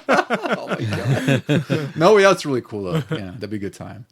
My number 7 is Dispatch. I didn't expect to put this so quickly on my list because I will say it's easy to get into like what I'll call honeymoon hyperbole, where you love something so quickly, right? It's so great, right? Because you just have that you're just really into it at that point. And Dispatch, like when you come down to it, it's 8 episodes, they're about 45 minutes to an hour each, which is just perfect for if you want like a quick session, kind of like a TV show. To me, it feels actually, maybe it's because of the Dispatch missions, but it feels shorter than the old Telltale games. I think they do because I was trying to remember like how long some of the episodes or chapters felt in the earlier games. And this is just way more breezy, but I actually had the opposite where it's like, I wish it was longer. Yeah. Right? Because the writing in here is really good. All the characters have very defined personalities. They're all very hilarious. And, there's one character who I laughed so hard when I saw his name spelled. It was Flambe. Flambae, because he's like this, like Latin lover, cheesy guy with like ripped abs and everything. And he lights flames. My wife happened to be walking by and his name was on the screen and she was like, Flambe. Yeah. So this game is just, it's freaking hilarious. I really enjoy it. The art style is gorgeous. The last episode was really stunning. Like I was just playing through, I was like, wow, this looks, I would say it's like I don't want to sound like like it's too much, but it's like it reminded me of like the Spider-Verse movies. Like I really like those. Like how vivid those art styles and hard to find those art styles are. That's kind of what I got from this game all throughout, and especially in episode 8. I'm hoping to play through it again because there are different pathways. Like I was talking to our friend Randy, and he had a different ending than what I had. Like totally different. So I'm curious what those different changes are, but. The gameplay here is very fun for what it is. Like we talked about how kind of it's relatively simple. You just kind of assign heroes to certain calls. There's these keywords that clue you in on what you might need for your stats. Like you want to pair up enemies who might be able, or excuse me, pair up heroes who have a high attack range, so they'll take on these goons. Or you want someone who's very chatty to go speak at a seminar or something like that. Really funny, hilarious stuff. And there's a lot of times in this game where I was literally laughing out loud at just some of the stuff they were doing. It was killing me. I think there was one literally where they had to go save a cat out of a tree. Yeah. There's the guy, his name is Punch Up, and he just punches people in the dick. That's his move. Because he's shorter in stature, we'll say. He's like 3'3" and he's really strong. So really hilarious. 8 episodes. I went through it in like 4 days because I kind of treat it like a show where it's like I might watch an episode or two a night, and then less than a week I enjoyed my time with it. It's like $30. It's an unexpected huge game. Like they sold 2 million already, and they were talking about how that's what they expect over like the next year or 3 years, and they sold that in the last like 2 months. Yeah, I would say get on a season 2 already for this. I would love a season 2. So if you haven't played Dispatch, it's a really great experience and a really great time. It's kind of straightforward, but it's worthwhile. I would watch this as a regular show. You could, yeah. It's that damn good. It really has the flow of like a proper TV show. It's really great. All right, do you see your number 6, which I think is a great choice? Yes, and it is, I don't know, how old is it now? 5 years, 2020. I finally got around to it after you got the talking half a decade it. Game of the year. Resident Evil 8. Yeah. Or Village is what they call it. I mean, Don recommended it constantly when it first came out. He was like, we are both Resident Evil fans. You need to play this one. And I just couldn't get over the hump of Resident Evil 7 at first. But once I did that earlier this year, I was like, oh, naturally I have to follow it up with 8, and I was just so hooked on this. I beat it quicker than 7. Like I think it only took me about 7 or 8 days, and that's not full days. I was still going to work and then playing it at we have night. things to do. We're not like not like the old days where we could spend like 8 hours. But I really liked how it had a lot of homages to the previous games in the series and everything. Not overtly, but just like how the levels were set up and how the different areas of the map were and everything. So, yeah, I haven't actually done the DLC yet. I started a little, but it was late and I was dozing off, so I don't really even know what the first part of the story is of it. The little girl or something it's Ethan's daughter. Yeah, she's grown up and stuff, but like I got to go into that because I really enjoyed the DLC for Resident Evil 7. And I know those were some really quick times, and I know this one is going to be a good way to like kind of tie a bow on that and get ready for Resident Evil 9. You'll enjoy it because it's more puzzle based. I would say, like I think her name's Rose. She's less reliant on combat, just a little bit, but it's only like 2.5 hours. So once you get into it, like you're like, oh, it's over, it's breezy. But I enjoyed my time with it. Yeah, I might even replay the main story of 8. I'm not sure. Oh, there you go. It just. The one thing that kind of bugged me was how Ethan, because you're playing first person in 7 and 8, he is literally not a character in the Resident Evil universe. Yeah, he's I know what you're saying. Like it's like he's not as defined as like a Leon or Claire or Chris. Like he has his own character arc and character story, but because he's not front and center, literally, it just feels like they made it more like you're Ethan, right? Versus he doesn't have a background, whereas like Leon, you've heard about, like he was the rookie cop in Resident Evil 2. Claire was the younger sister of Chris, and she was in college while Resident Evil 1 was happening. Whereas Ethan, he seems very self-contained to 7 and 8. He has this wife. He had to go look for her because she'd been missing. It's almost like a Silent Hill thing. Yeah. And then when you unlock the character statues and stuff in Resident Evil 8, he doesn't have a face. Yeah. I was like, what are you guys doing? He's a character in this universe. And it's like, nope, you're the character. If I recall, they did a lot to block his face, right? Because you sent me that screenshot where it's like his face is blurred like on a character view or something like that. I forgot what it was. Yeah, you never get to see yourself in like reflections. Yeah. When you're doing the third person mode, you can never position the camera to look. He's also looking away. Yeah. He's always moving when you move the camera. And then when I got that statue, I was like, well, that seals it. They just don't want to give this guy a face. Yeah, he's the man with no face. Yeah. You know, I also played Resident Evil 7 and 8, and like you, I couldn't ever play Resident Evil 7 because I don't like jump scares. And that's kind of why I didn't play Silent Hill 2 for a long time. But then I played 7, and I was like, oh, it wasn't that bad. And then I played 8, and I really, really loved it. I just think it's really funny that Lady Dimitrescu was so heavily advertised, and she's only in like the first, fourth of the game. Yeah, she's the first boss, basically. Yeah. And that whole after that. That whole mansion is really fun and cool. It's just like she's gone, like real fast, and that's it. I remember one time I saw the fight with her, when she transforms, and even on YouTube they were selling it as sort of like this final fight, and it's like, no, it's the final fight with her, but then there's 3/4 of the game left. Yeah. I would say they probably didn't expect her to be so big. Yeah. I mean, literally. But it's interesting that, like, yeah, she was such a big piece of the marketing. And, like, I was even shocked when I played. I was like, wow, that she's gone now? Yeah. So there's a whole segment with the woman with the doll. Her house. I was like, and I had just finished Silent Hill 2 remake. I'm like, this is like Silent Hill in the middle of a Resident Evil game. Or even Resident Evil 7. Yeah. Because it's very claustrophobic. Yeah. It's great. Yeah. Vito, your number 6s, because I did the same on my list at some point here. Yeah, I have two numbers that are kind of a little bit of a cop-out because they're 2 games, but I think they're similar enough that I could put them together. I also just had a hard time choosing between these two. Same. Yeah. So my number 6 is Shinobi Art of Vengeance and Ninja Gaiden Ragebound. They're both ninja games, so what the hell? They're going together, right? And they're both classics from back in the day. They are different enough. You know, Shinobi's very fast-paced, like combat-oriented, and Ninja Gaiden's more of single button kind of stuff. I would say the opposite between the two, frankly. Yeah. Well, maybe. I don't know. Maybe I'm just playing it wrong. I don't know. No. But I really love both of them, and I couldn't pick which one I liked more. So I'm like, they're equal. I just think they're both really, really fun. I mean, the art style is different between the two as well. Like Ninja Gaiden's a more retro, and Shinobi's a more like hand-drawn kind of art style.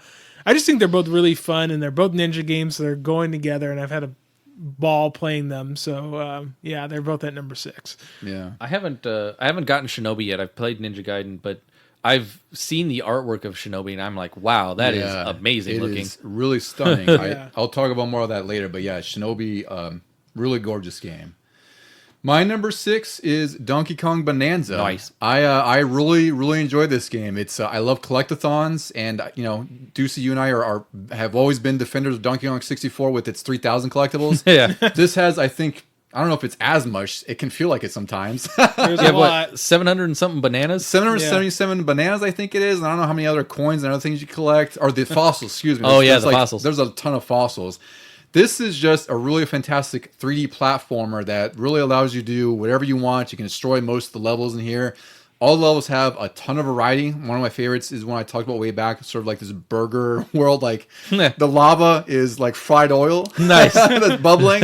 And one of the objectives is you kind of have to like free up these switches so you could stack a burger so you could go up to the next level. It's burger time. Yeah, it's like burger time. It just has so much charm to it. Donkey Kong and Pauline are so freaking great. The bosses and the Billies are really excellent. My only complaint about this game is also like the best thing about it. It's just that once you get so many bananas, like I didn't get all of them. I probably got like 600 something out of 700 whatever. You get really tired of like mashing R to sort of like have your radar go off to see where they are, and also just digging everywhere because you have to dig for most of these bananas or most of the fossils. So that's like a minor nitpick because this to me is still like a 9.5 out of 10 game because of how gorgeous it is and like how realized of a platformer it is. And to me, I wish this was like a Switch 2 launch game because this feels like more of a Switch 2 launch game. It was, like a few weeks after the fact. Yeah, it was only like a couple weeks. Barely a month later. Yeah, about a month maybe. You're right, yeah. So this is like, for me, if it was between this and like anything else on Switch 2, this is the game to get. It's just so good, such a huge game. I think I put close to like 40 or 50 hours into it after it's all said and done because, again, you can pick up and play, dig some more, get a few bananas, have at you, whatever. I do want to get back into it because of the DLC that is coming, or it already came out like within a few weeks. Actually, within the first month, they got DLC. I forgot about that. I have to try that myself. And I just love that they put in the original DK Island from Donkey Kong Country to do it. And then there's that new. is it sort of a roguelike type approach to things or something Yeah. like that? I think. Oh, you know what? That was the original DLC they Yeah. came out with. Maybe the other one where the other separate island maybe isn't out because the roguelike thing. Oh, yeah, it that is. is the one that's out. Yeah, where you have to get now the green crystals or Yes. whatever, and then you do a run and you stop and then you level up and go again. And I'm like, well, I would be willing to do that. Yeah, like the gameplay in there is so good that it would fit with something like that. Yeah.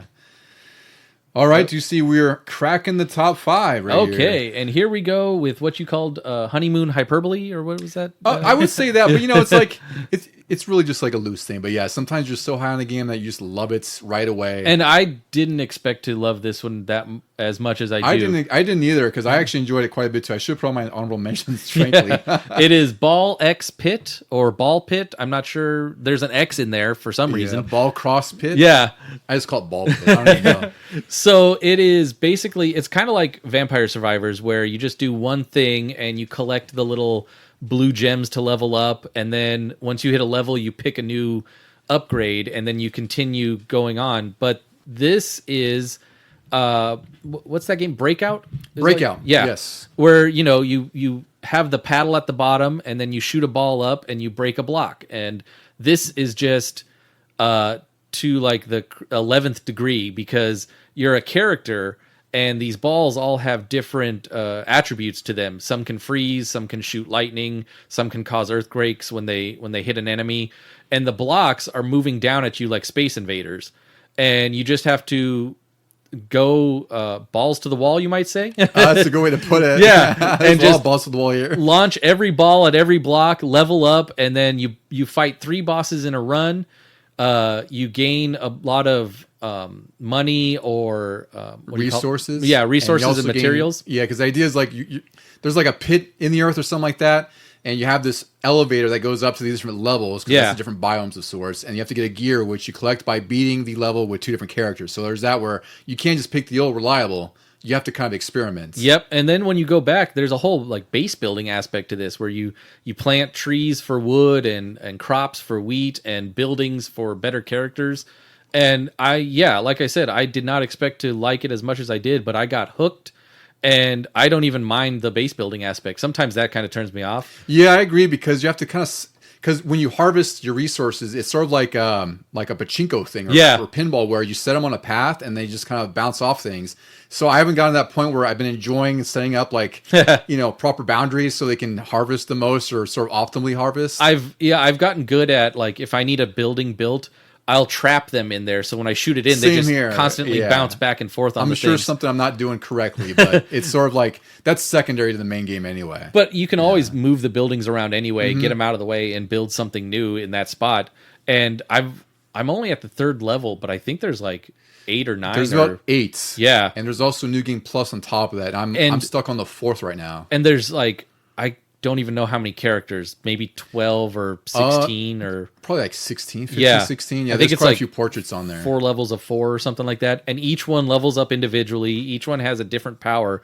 And you actually want to go back to previous levels and power them up in those and learn their maneuvers and see if they work better on the further levels. Yeah, really, really fantastic gameplay loop. And this kind of goes back to what Deuce and I were talking about as far as like roguelites and what formats work for us. Because he and I think, are probably like even as far as like our taste for roguelikes. Yeah. It's really hit or miss. Sometimes it's a miss, but when you have like this arcade style breakout kind of clone, it's really great. And the art style is kind of pixelated and silly. It's really fun. It reminds me of like Plants vs. Zombies in some ways. Oh, yeah. And, you know, it's a dirt cheap game. It's like $15 if you want for Switch or PS5. And it's on Game Pass as well. Oh, that's how I've been playing. Yeah, it's a great distraction. It's really great. I've been doing that like at night before I go to bed. Just I'll play a section or two, right? Yeah. It's really great. Yeah. Vito, you're number 5s. My number 5s. Yeah, it's another one where it's kind of a cop out, but I love combo pack again. Yeah, I love both of these equally. So it's Absalom and Hades 2. So Absalom, Donnie already touched on. I agree with everything he said. I also really love the art and the music. It's just Mick Gordon did some tracks. Mick Gordon, it's just great music, and had a blast playing co-op despite the slow down sometimes. And Hades 2 is fantastic. I mean, if you liked the original Hades, you'll like this. There's a little bit more to this one. because at a certain point, so you start, I don't know if any of you have played it yet a little bit. I've gone through a little bit of it, but then Absalom took me away. Right, which makes sense. You know, I understand. So like you start and you're going down, levels. And at some point you get called because Olympus is being attacked by Kronos, the Titan of Time. So you have to go to the surface to get to Mount Olympus as well. However, the fates have put a curse on you that you could only stay on the surface for a certain amount of time.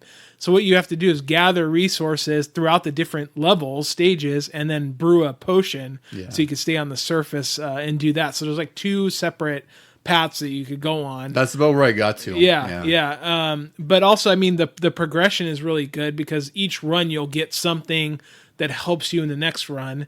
And it has that draw, just like Absalom, where you get a certain, you maybe lose at a certain level or stage, but you're like, I could do better the next time because I got these upgrades, right? And for me, I just love Greek mythology. I mean, that's why I like the original God of Wars as well. Nice. So I really love both these games. I can't wait to get back home so I could play both of them again. Being away, I don't have my Switch 2. Yeah. So I didn't bring it with me, so I can't play them, but I've been itching to play them both. But yeah, both those are tied at 5. Yeah, those are both fantastic choices. I probably should have put Absalom higher on mine too, but there was just so much There's a going lot. on. There's a lot. Yeah. My number 5s, this might be why Vito did this too. I put Ninja Gaiden Ragebound and Shinobi Art of Vengeance because, like I said, I could not pick between these two because I love both these games for pretty much the same reasons. Ninja Gaiden Ragebound was a little bit before Shinobi. This has a gorgeous pixel art style. It melds a lot of the some of the things from the original games, like some of the music is kind of remixed and some of the enemies are like modernized. It's just it will test your sort of what's what I'm looking for. It'll test your platforming 2D skills quite a bit because there's quite a bit to learn. There's like a sort of a parrying system. Like certain enemies will if you power up, if you kill an enemy with like a projectile, you'll power up your sword, and if you do the opposite where you kill an enemy with a sword, it powers up your projectile. There's a lot of platforming challenges in here in Ninja Gaiden Ragebound. It's really, really good. It's just one of the best 2D modernized games I've played in a long time. Reimagining. I liked in that one, if you hit a certain enemy that's sort of glowing, you get the extra power, and then you can take down a bigger enemy in one hit. Yeah. Otherwise, you're going to be sitting there watching him block you. It's supposed to be like the 1/ninja thing. Where it's like, was it measure twice, slice once, or something like that? Whatever it is, that sort of trope. And Shinobi Art of Vengeance is similar in a lot of ways. This has a very different art style where it looks more like Streets Rage 4. I think this was actually the same developer as Streets Rage 4 and also published by Lizard Cube, who did Absalom. But this surprised me because whereas Ninja Gaiden Ragebound it's more traditional 2D where it's like you're just going through level by level and sort of a progression, right? Like you have it's from point A to point B. Shinobi, each level is sort of its own self-contained Metroidvania area. So it's like there's certain areas you can't access early on in the game. You have to go back once you get certain abilities. I 100% of this because I loved it so much. It got pretty hard towards the end, but it wasn't anything that was unmanageable. And it just has such a well-realized art style. The combat is extremely fun. Like you have your Shinobi abilities and like your different spells, and you can also customize those as well. Both these games are just top tier sort of reimaginings of old games or old franchises. Just I had to put this at top 5 because I grew up on this and it just makes perfect sense that I love them both so much this year. I remember when they were first announced at various different game shows and we were just like, oh my god, finally after so many years. Yeah, Shinobi 3 was, they've released a few Shinobi since then, but Shinobi it's been kind of a dormant series for a long time. Ninja Gaiden less so, but like I said, this has been like the year of the ninja with 3 Ninja Gaiden games and a Shinobi. It's really crazy, right? All right, you see we're whittling away here. We have your number 4. Yeah, so my top 4 are all the games I spent the most time on. Yeah, you have it's interesting because you have a very varied list. Yeah. As far as your top 4. And so this one is dropped down to number 4 because I spent a ton of time on it and did not finish it. It is XCOM Enemy Unknown. I have always liked the tactics type games, but like Don, I'm not the best at them. I think you're better than I am, at least. Yeah. For the most part. Well, for this one, somehow I got the furthest I'd ever gotten before. I'm at one of the last levels, which a lot of times I don't even realize these tactic games have levels. But I really enjoyed the base building in this, and I really enjoyed just the tactics aspect of it. I got so good that like this has a permadeath, and I wasn't really afraid of dying too much in these until the level I got stuck on, and I'm like, oh no, all of my most top tier guys are probably going to all get wiped out in one go. I'm going to put this to the side right now. I'm not prepared for that. But yeah, I just had a really fun time with it. It's right up my alley when it comes to like aliens and that sort of thing. It's like X-Files, but also Space Marines. I've tried, I don't know, 2 or 3 times since it came out to really get into this game. And this year was the year where I finally sat down and focused and got the furthest, like I said, I had ever gotten. If you got damn near the end, that's quite a bit of time because these games are not short. No. As far as I know. Yeah. Vito, you're number 4. My number 4 is Donkey Kong Bonanza. I really love Mario Odyssey. It's probably my favorite Mario 3D platformer. So I knew when I found out the team behind that game was doing this, that it was going to be right up my alley. I really, really love the art style. It looks gorgeous. It's really fun. Each, banana challenge to get is fun. The bosses are all creative, in my opinion. I did get a little tired of mashing R towards the end to kind of dig, but that's the main mechanic of the game. Also, I like you. I got maybe about 600 and something bananas, and then once you get to the end game, post game content, they're like, "Here's another 120," and I'm like, okay, I'm gonna step away from it a little bit, and I'll come back to it later, and I will go back to it later because I do really love it. Mm-hmm. It's really fun. It should have just launched with the Switch, like you said. It should have been the game to launch with. I recommend that you play it if you haven't played it yet. It's really fun. Good times. My number 4, this is a series that's always been very near and dear to me. It's Metal Gear Solid 3 Delta Snake Eater. I hadn't played Metal Gear Solid 3 in a really long time. Like I had played the HD remaster that they released, over the last like 10, 15 years. Oh, I didn't even do that one. You didn't even do that one? Wow. I haven't played it since it originally came out on PS2. So this will be even more fresh if you ever get through this one. Yeah. So it'd been a while, and I still remember like all the big key story beats, right? Like you still remember all the twists and turns or anything like that, but it really just took me back to 2004 when I played through this game, because as sort of modern as it looks and as modern as it tends to play, it's still very much rooted in the original game for better and sometimes worse. But I love this game. I've always loved it. It's one of my favorite in the entire series. It might be my favorite in the series, I would say. Just as far as story and just sort of like what it built, even though it was sort of like a sequel that was a prequel in a way. It was the prequel even before the Nintendo games. Yeah. So the story was a really great time to rediscover all over again, because again I had forgotten so much of some of the bits and pieces that were peppered throughout. This game felt shorter than it did back then. I don't know why. Maybe because I'm just older now. But this was just such a special game for me. The story is just so freaking good. The cutscenes and the last fight with the boss is still as stunning and as spectacular as it was 2 decades ago when this game was well ahead of its time and probably pushing the PS2 to its absolute limits. Yeah. It doesn't push the PS5 or modern consoles to their limits, but it's just a fantastic reimagining of an old classic. Mm-hmm. All right, do you see a crack in the top 3? All right, podium finishes here, and this is another one that I spent a ton of time on, and I'm willing to get back into it. Mario and Luigi Brothership. I know I've talked about it a lot on the What Are We Playing, and I think I've done about 2 or 3 of the bosses, and I think there's only 4 or 5 total. So for an RPG, I'm further than I get in most RPGs. That's pretty good. Yeah, but I've always loved the Mario and Luigi series, even way back the first one on Game Boy Advance. I actually did beat that one, played through all of it, and I believe I beat Partners in Time on DS. Mm-hmm. And so to come back to this one, and I mean, it's a nice JRPG style with the turn-based fighting, but also it has the Mario and Luigi flair where each button does something for both brothers. They also have 2 different things, like you can build up Mario to be stronger with his hammer and Luigi to be stronger with his jumps and vice versa. And they have awesome little brother combo moves. That's basically your magic.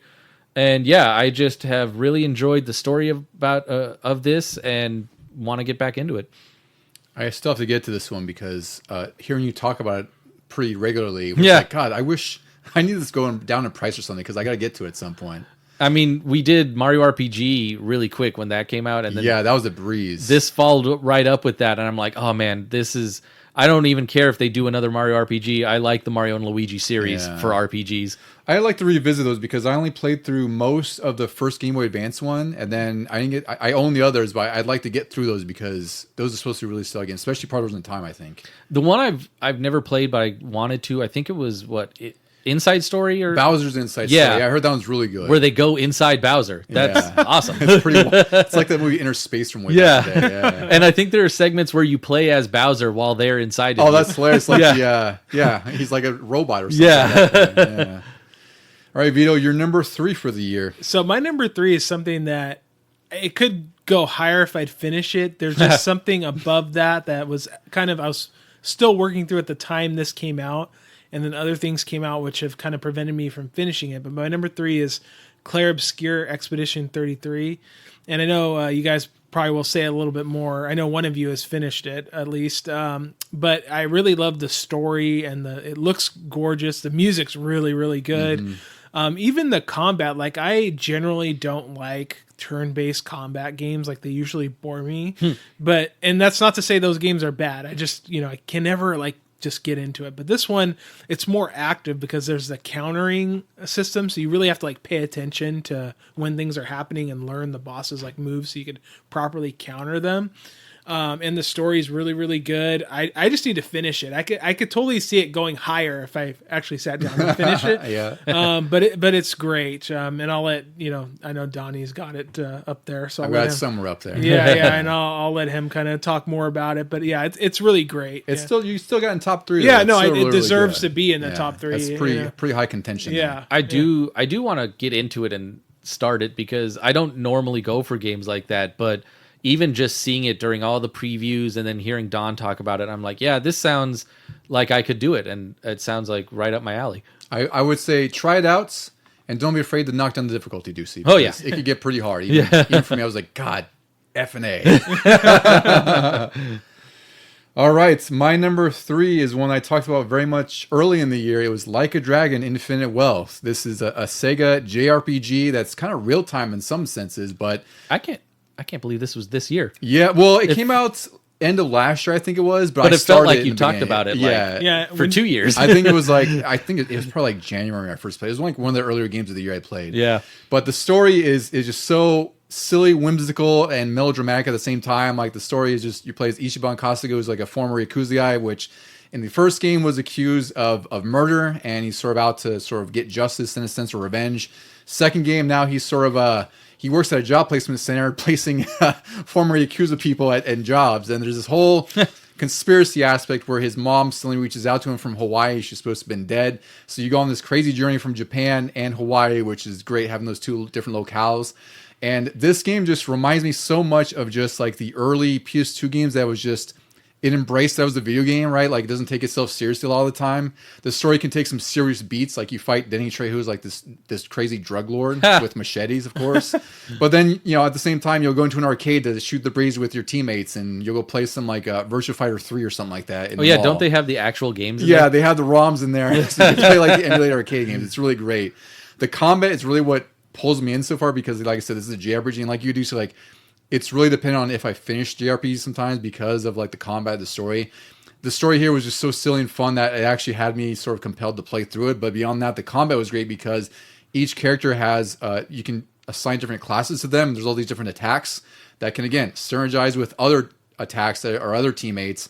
And you can also move around the field. So it's not like, you're statically sitting there. It's like you can actually move around a bit within a certain range. So you can position yourself in front of enemies to trigger like environmental attacks or knock them into others. There's just so much at play during combat that takes the monotony out of the turn-based JRPG stuff that makes it so much fun that it was one of my top of the year. And it was like one of the first games I played this year. It was a really great time. It's interesting that like none of my list has really matched up with your guys's, but Yeah. but all of our number threes are JRPG That type is games, interesting. like, Yeah. Yeah, we influenced. have at least one on there. And Yeah.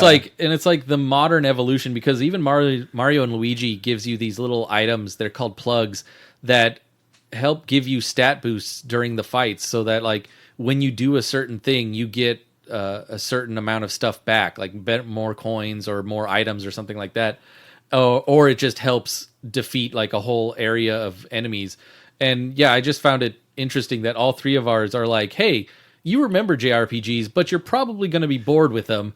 Here, let's spice them up. Well, what's one interesting sort of parallel with all these two is if you consider like all three combat systems, like you just look at like a Dragon, Mario and Luigi, and Clair Obscur, they all have some influence of Mario RPG, right? Because they'll have some sort of timed hits. Oh yeah, yep. Especially like Dragon Infinite Wealth and especially Expedition 33, where there's some aspect of interactivity where it's like if you time your button press or if you mash, like you get enhanced damage or whatever else. So even Mario and Luigi, when you do the team up attacks, like there's one where you kick a Koopa shell at the enemies, but first the brothers kick it back and forth to each other to power it up. Yeah, and you have to time the button for each kick, otherwise it'll just like fling right by one of the brothers. Yeah, and that's always the key. Like I was back to Mario RPG because while that was hard for me as a kid, like I just love what it did for combat and JRPGs because it added that one little bit of interactivity that made it way more fun and gave you an incentive to do it because it increased damage or helped you defend better. Yeah, you didn't have to just mash A through the attack menu. Yeah, it's just auto battle at that point. Yeah.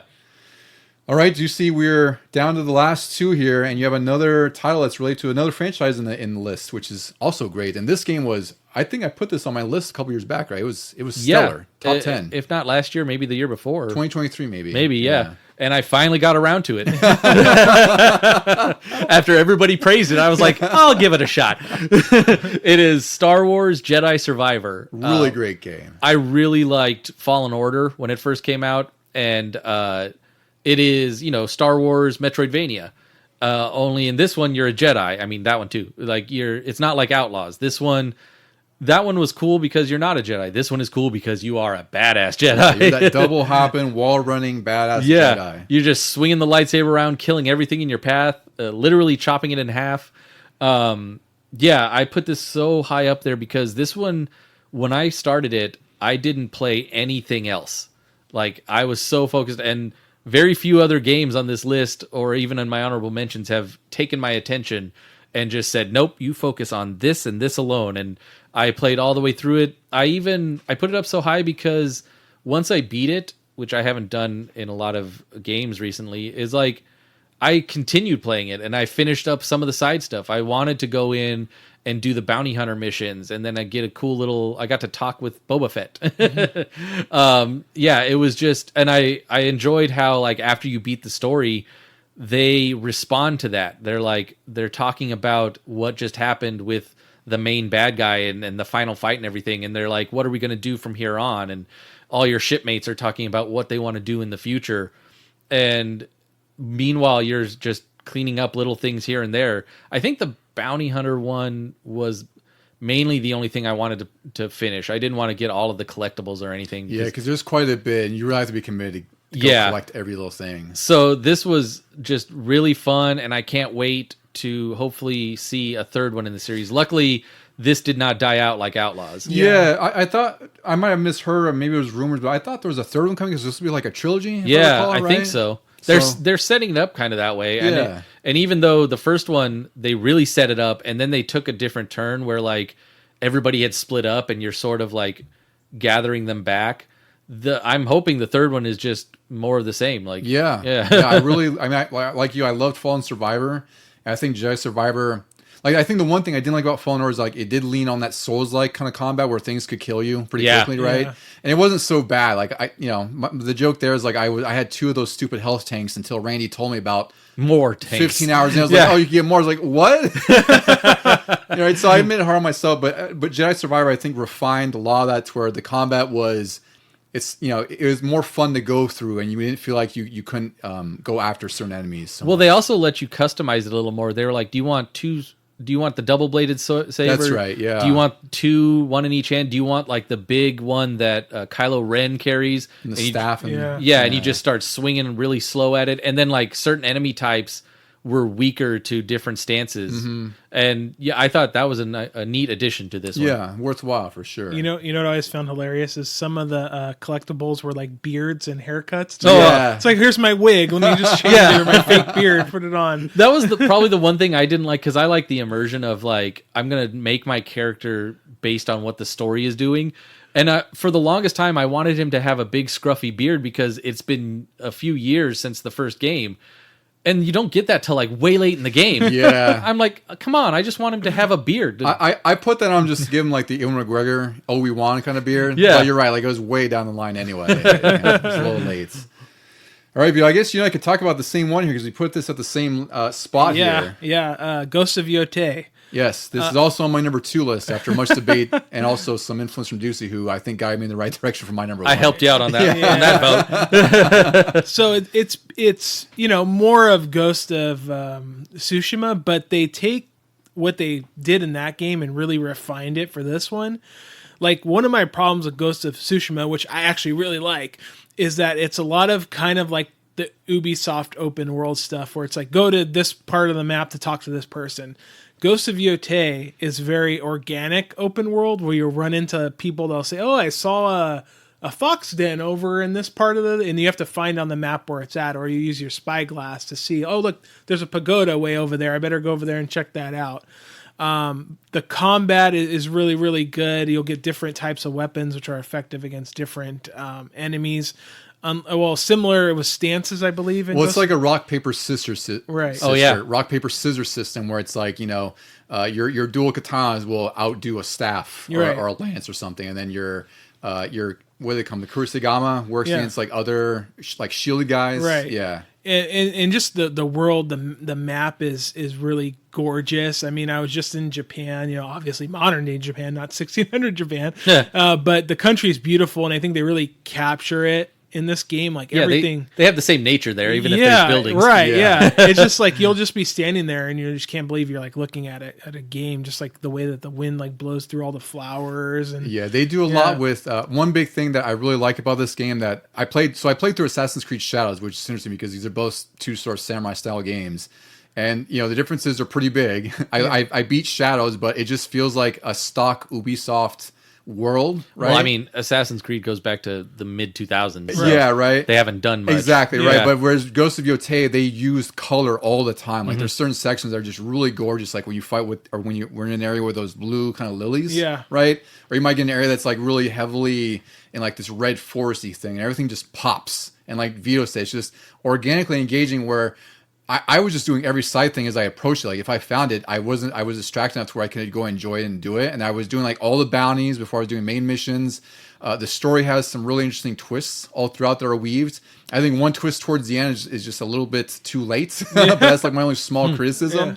But it's just a really stellar game. Like this really could have been number 1 for me as well, all the same. And even like some of the missions in and of themselves, like the bounty missions especially, like will take a twist. There was this one where you go to hunt this particular bounty, and he's like stalking the castle, and he's like, "Oh, there's a treasure in there. Like, let's go get it together." So you team up with them, and then you realize, like at the end, that he goats you into fighting this like the general or something. Then he takes off with the treasure and leaves you there. Yeah. So I'm like hoping that I'll encounter this guy later in the game. I don't know if I do. I haven't gotten that far yet. Yeah, it's just everything is just well done. I think the pacing is really good because open world, it's really easy to get things that are kind of like monotonous. I did spend a lot more time in Act 1 before 2 or 3, and then those are much shorter. I think 3 is really short because it intends for you to focus solely on like the end story, the end game, right? That's most Act 3s in movies and it stuff is, too. Right, yeah, so it works. And then like the story, it's kind of like, if you distill it, like it's just sort of like a general revenge story. Like Atsu was left for dead. Her whole family was killed by the Saito clan because her dad pretty much just deserted his clan, which is seen as like a very dishonorable thing to do. And she's left, she escapes, and there's some twists later on that play into it. So the story is really great for what it is, despite how sort of relatively, common it is, like a revenge story. But the twists are really, really good. Wasn't it a revenge story in Tsushima too? Oh, it pretty much was. Like he was going after the Mongols, and he was more contending with the fact that like he doesn't want to go into like the ninja side of things, like with the dishonorable killing stuff. Oh, that's right. Yeah. Whereas Atsu's just like hell bent on revenge. Like she's out to go get Saito, and she's going to kill everyone in her way. Wasn't there revenge in Assassin's Creed Shadows too? There was. Yes. It's always some type of revenge story. Isn't there revenge in Ninja Gaiden? That's what I'm saying. It's like they're all sort of like that same revenge story. It's just like, how do you kind of differentiate it? But that is one thing I told you I did like better about Ghost of Tsushima, is that whole kind of dynamic of him struggling with the samurai way versus the dishonorable ninja way. And I think that's Well, that's the stronger conflict because he's contending with himself. Whereas again, like Atsu's the opposite. It's like she doesn't care who she kills. Like she just wants revenge for everyone who was murdered in her family. You know, in Tsushima, I kind of feel like her at playing as him though. I'm like, there's no conflict. I'm gonna get shit done. Yeah, and for me, like the stealth is so good in these games. Like it was hard for me to go with like sort of with Jin's sort of inclinations because the stealth was so fun. Yeah, that I was stealth killing everybody in that game. Yeah. Same with the second game, and then I actually turned the combat up to hard in Yotei because it's so fun and so tight and well done that it's just. I enjoyed my time playing on hard. Some of the bosses were a nightmare. I don't know if you got into Takezo yet. So you fight him the first time by the water, and I fought him there, and he's like, "Come up to Mount Yotei when you have all the trinkets." He's a nightmare. I don't think I've gotten all the trinkets yet because I'm like, okay, I got to go fight him. But yeah, I know that's going to be difficult. He's by far the hardest boss in the game, and I guess he's supposed to be end game because I beat him right before I beat the final boss because I just thought like, well, I'm going to try to clean up as much as I can. So definitely level up because it was. Well, I did it on hard too, and it was really really hard, but it's a great time. I have the when there's open worlds, it takes me so long to get through the main story because I want to do everything, and I'll be like getting all the hot springs, all the fox dens, all the... This game is great for that because there's others where I won't do that, right? Just because either the world's too big, like Assassin's Creed Shadows, or there's just like a lot of stuff that I don't care about. Whereas with this, there was just enough side activities that it was really enjoyable to go seek them all out. I was telling Ducey, I'd say the weakest one that I enjoyed the least, which it wasn't a bad thing. It was just the Sumi-E paintings where you're just like, you're on the touchpads. Like it's just a distraction. It's not anything bad.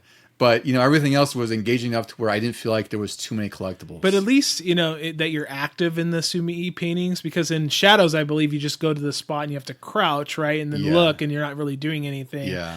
I think this game is kind of the anti-Assassin's Creed Shadows because I think while there's some repetitive side missions, they're not as repetitive as Shadows. Like Shadows literally is the map is full of the exact same thing over and over and over. As an outside observer, because I haven't played either of those yet, I played Tsushima, but like Ghosts of Tsushima and Yotei feel like a natural progression from what Assassin's Creed built over the past 2 decades.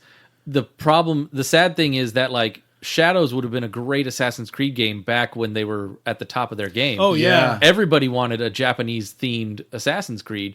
And then they finally put it out, but it's kind of too little too late because Ghost already exists. And it is better. Like, Shadows, I didn't think it was a bad game. Like, to me, it's a solid 8. Like, it's the most 8 out of 10 game you can get because it does nothing bad. It does nothing new or great. Yeah. I have more complaints than I do with Yotei. Like, Yotei's world is big, but it's just big enough to where you don't feel overwhelmed. Whereas with Shadows, there's times I'm like going across the giant map, I'm like, Jesus Christ, like this is taking so long. And luckily there's fast travel, but you have to unlock those fast travel points first. Yeah. So I don't want to make this too much about like the comparison between the two, but I'd say it's fair to say that Assassin's Creed Shadows wishes it was like a Ghost of Yotei or Tsushima type game. Yeah. It's a good facsimile of it, but it's not quite the same. It's still rooted in Ubisoft's formula where Yotei, despite kind of like you said, just kind of adhering some of the Ubisoft formula in some senses, it does it miles better. It's way more engaging. Yeah. Is there a black and white mode in Yotei? There is. Nice. There's also a Takeshi Miike mode, I think, right? Where he's the director who makes like these really, I guess they're like, what would you call them? Like action... I don't know. He's a weird director, I'll say. Yeah. I can't really describe it because I'm not too familiar with what his style is without actually like having you watch a movie. It's kind of bizarre.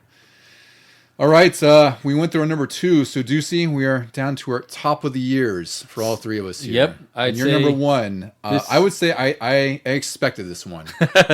I almost didn't. I was kind of swapping between the top 2, maybe even the top 3, but when I thought about it, I was like, no, it can be no other game than Stardew Valley. Yeah, because you were hot on this one. And, I mean, I almost forgot that it was this year. Like, this year has been so long and short at the same time. Yeah. But it was back in around January, February when I got sick and I didn't want to play anything too heavy. And I restarted Stardew because I started it once or twice before and never really got too far in it. But after watching some playthroughs on YouTube and everything, I realized, oh, that's how you approach it. And then I did. And then I put over 100 hours into it, all in this year alone. All in less than like 2 months. I was going to say, you said this year, but I don't think you've played it since like the beginning of the year. I did.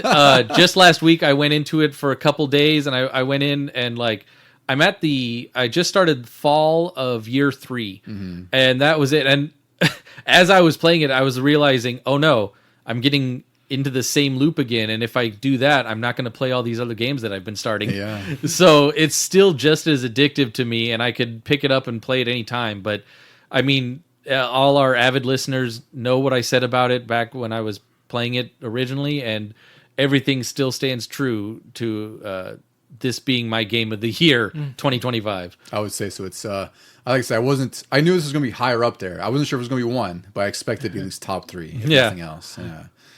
Vito, you're number 1. I definitely expected this one.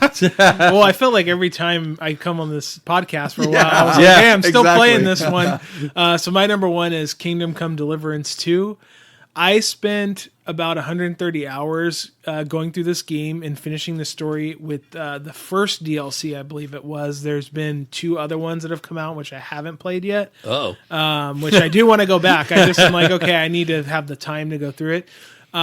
But this game is one of the most immersive RPGs I've ever played, especially since I'm a history buff. It like scratches that itch of living in medieval time, right? I mean, you have to do everything from bathe to eat to, observe the laws, like things like that. Is it based on any historical events? So yeah, it's the Civil War in Bohemia in like the 1400s between King Wenceslas and Sigismund, and you're a pro Wenceslas person. And the story basically starts where you and your Henry of Skalitz, and you're under the employ of Lord Hans Capon, and you're going to try to convince this lord to switch sides, and then all this shit hits the fan, right? The story is really interesting. There's lots of funny side stories. I remember this one where you are in this town and the people are sick of these Cuman mercenaries that are always hanging out at the bar, so they want you to kill them. Well, you go to kill them, but then you end up becoming friends with them because you get drunk and it turns into this like whole like medieval like hangover type thing where you're doing all this stupid crap and they're all just making asses out of themselves, and it's really funny. The combat's really good. You could kind of tailor Henry to however you want him to play. You want him to be good with bow and arrow or a primitive gun or a pole arm. You could do that. My Henry was really good with the long sword, and I unlocked this move called the Master Strike, where if you timed your counters just right, he'd automatically hit the guy and like inflict damage. My only gripe with this is when you get to the last, boss. He's pretty cheap because no matter my Henry was leveled up on sword fighting like, all the way, and I could not get a hit on this guy, and he would one hit kill me. So what I realized is I had to just be on the defensive the whole time and let him come to me and then do the Master Strike. So I just was waiting for him to hit me, and then I do the Master Strike, and then I eventually beat him. Was it like slowly chipping away at his health with that? Yeah, it was, but then at a certain point, you don't actually, spoilers, you don't actually kill this guy. You end up, something happens and you end up getting split up. So I'd imagine in a part 3 he'd come back. But I really want to see Warhorse take this type of formula and do like an ancient Rome type game. Oh, that would be pretty wild. I would love to see that. And I can't recommend KCD2 enough. I think everyone should play it, but just expect that you're going to put a lot of time into it if you want to see it through all the way to the end. It's a very easy number 1 for me for this year. Yeah, this is on my list someday. Yeah. Whenever I can get to it and find time for it. What was that one that was sort of medieval and very almost too realistic for its own good, and like the saves, people hated the save system? That was Kingdom Come Deliverance 1. Oh, okay. It sounds like part 1. Yeah, the game the review that sold me on the first game, it was like $4 on Steam, was someone said like they got in a fight with their neighbor at a bar, and they like you're collected with your friends. Like they asked like, hey, you want to go throw horse crap at their house? I was like, yeah. All right. Yeah. It's like $4 sold, you know? There's actually a similar mission in part 2 where you're with these miner people and they hate this other group of miners. So you take like somebody's like skid marked underwear and you like take down their flag at their place and you hang it in place of their flag. Yeah. See, that game's right for me. Yeah. I love a good fart joke. It's fine. All right, guys, my number 1, after much contention, is Clair Obscur Expedition 33. I was really split between this and Ghost of Yotei for a lot of reasons, and Deuce is like, you know what, I think like Expedition 33 is like more you So probably should be number one. I mean, just the way you talked about it throughout this year, and like, I feel like Ghost of Yotei, we expected it to be great because of Tsushima, and then this was like a huge surprise to you, and then you could not stop gushing about it. And I think that's really where the differentiator is, because Ghost of Yotei is, it's an open world game. It does a lot great on its own. It's just, it does exactly what it needs to do and it excels at it. Whereas Clair Obscur is like sort of the next notch in JRPGs for me, because it further melds the Super Mario RPG sort of real time, or excuse me, like the timed hits kind of thing, where it folds in an action game in this, like almost like a Devil May Cry, where you now have parries, which means when you parry, there's more risk to it, but you can negate all damage if you parry, and you also gain 1 AP point, which are used to use like your magic spells or ability points. You can also dodge, which I think still gives you AP, but you might take damage. I forgot what the caveat there was, but it's easier to do. You can basically negate all damage in this game if you're really good at parrying all the attacks. And I know one of the complaints that people were talking about is like there's not that much enemy variety, but I'm like, that's actually kind of a good thing, because you have to learn all of their attacks. Like they all have 3, 4, 5 attacks, and you have to parry them. But the story in here is really strong. The writing is just really somber. The atmosphere just absolutely fits the depressing mood of this game, where the story here is like you're sort of the 67th expedition to go out and try to kill the paintress, who every year paints a number on this monolith, and anyone who's at that age or above it basically just sort of fades into these petals. They call it a gromage, I think it's called. And you're out on this expedition to go find the paintress and basically kill her to stop from basically just killing everyone on this in the land. And there's an overworld map that has just enough to do. Like it reminds me of like, an early JRPG like Final Fantasy VII, where, it's big enough and it's not too big. And there's a lot of sort of diversions and side sections you can go to and discover more.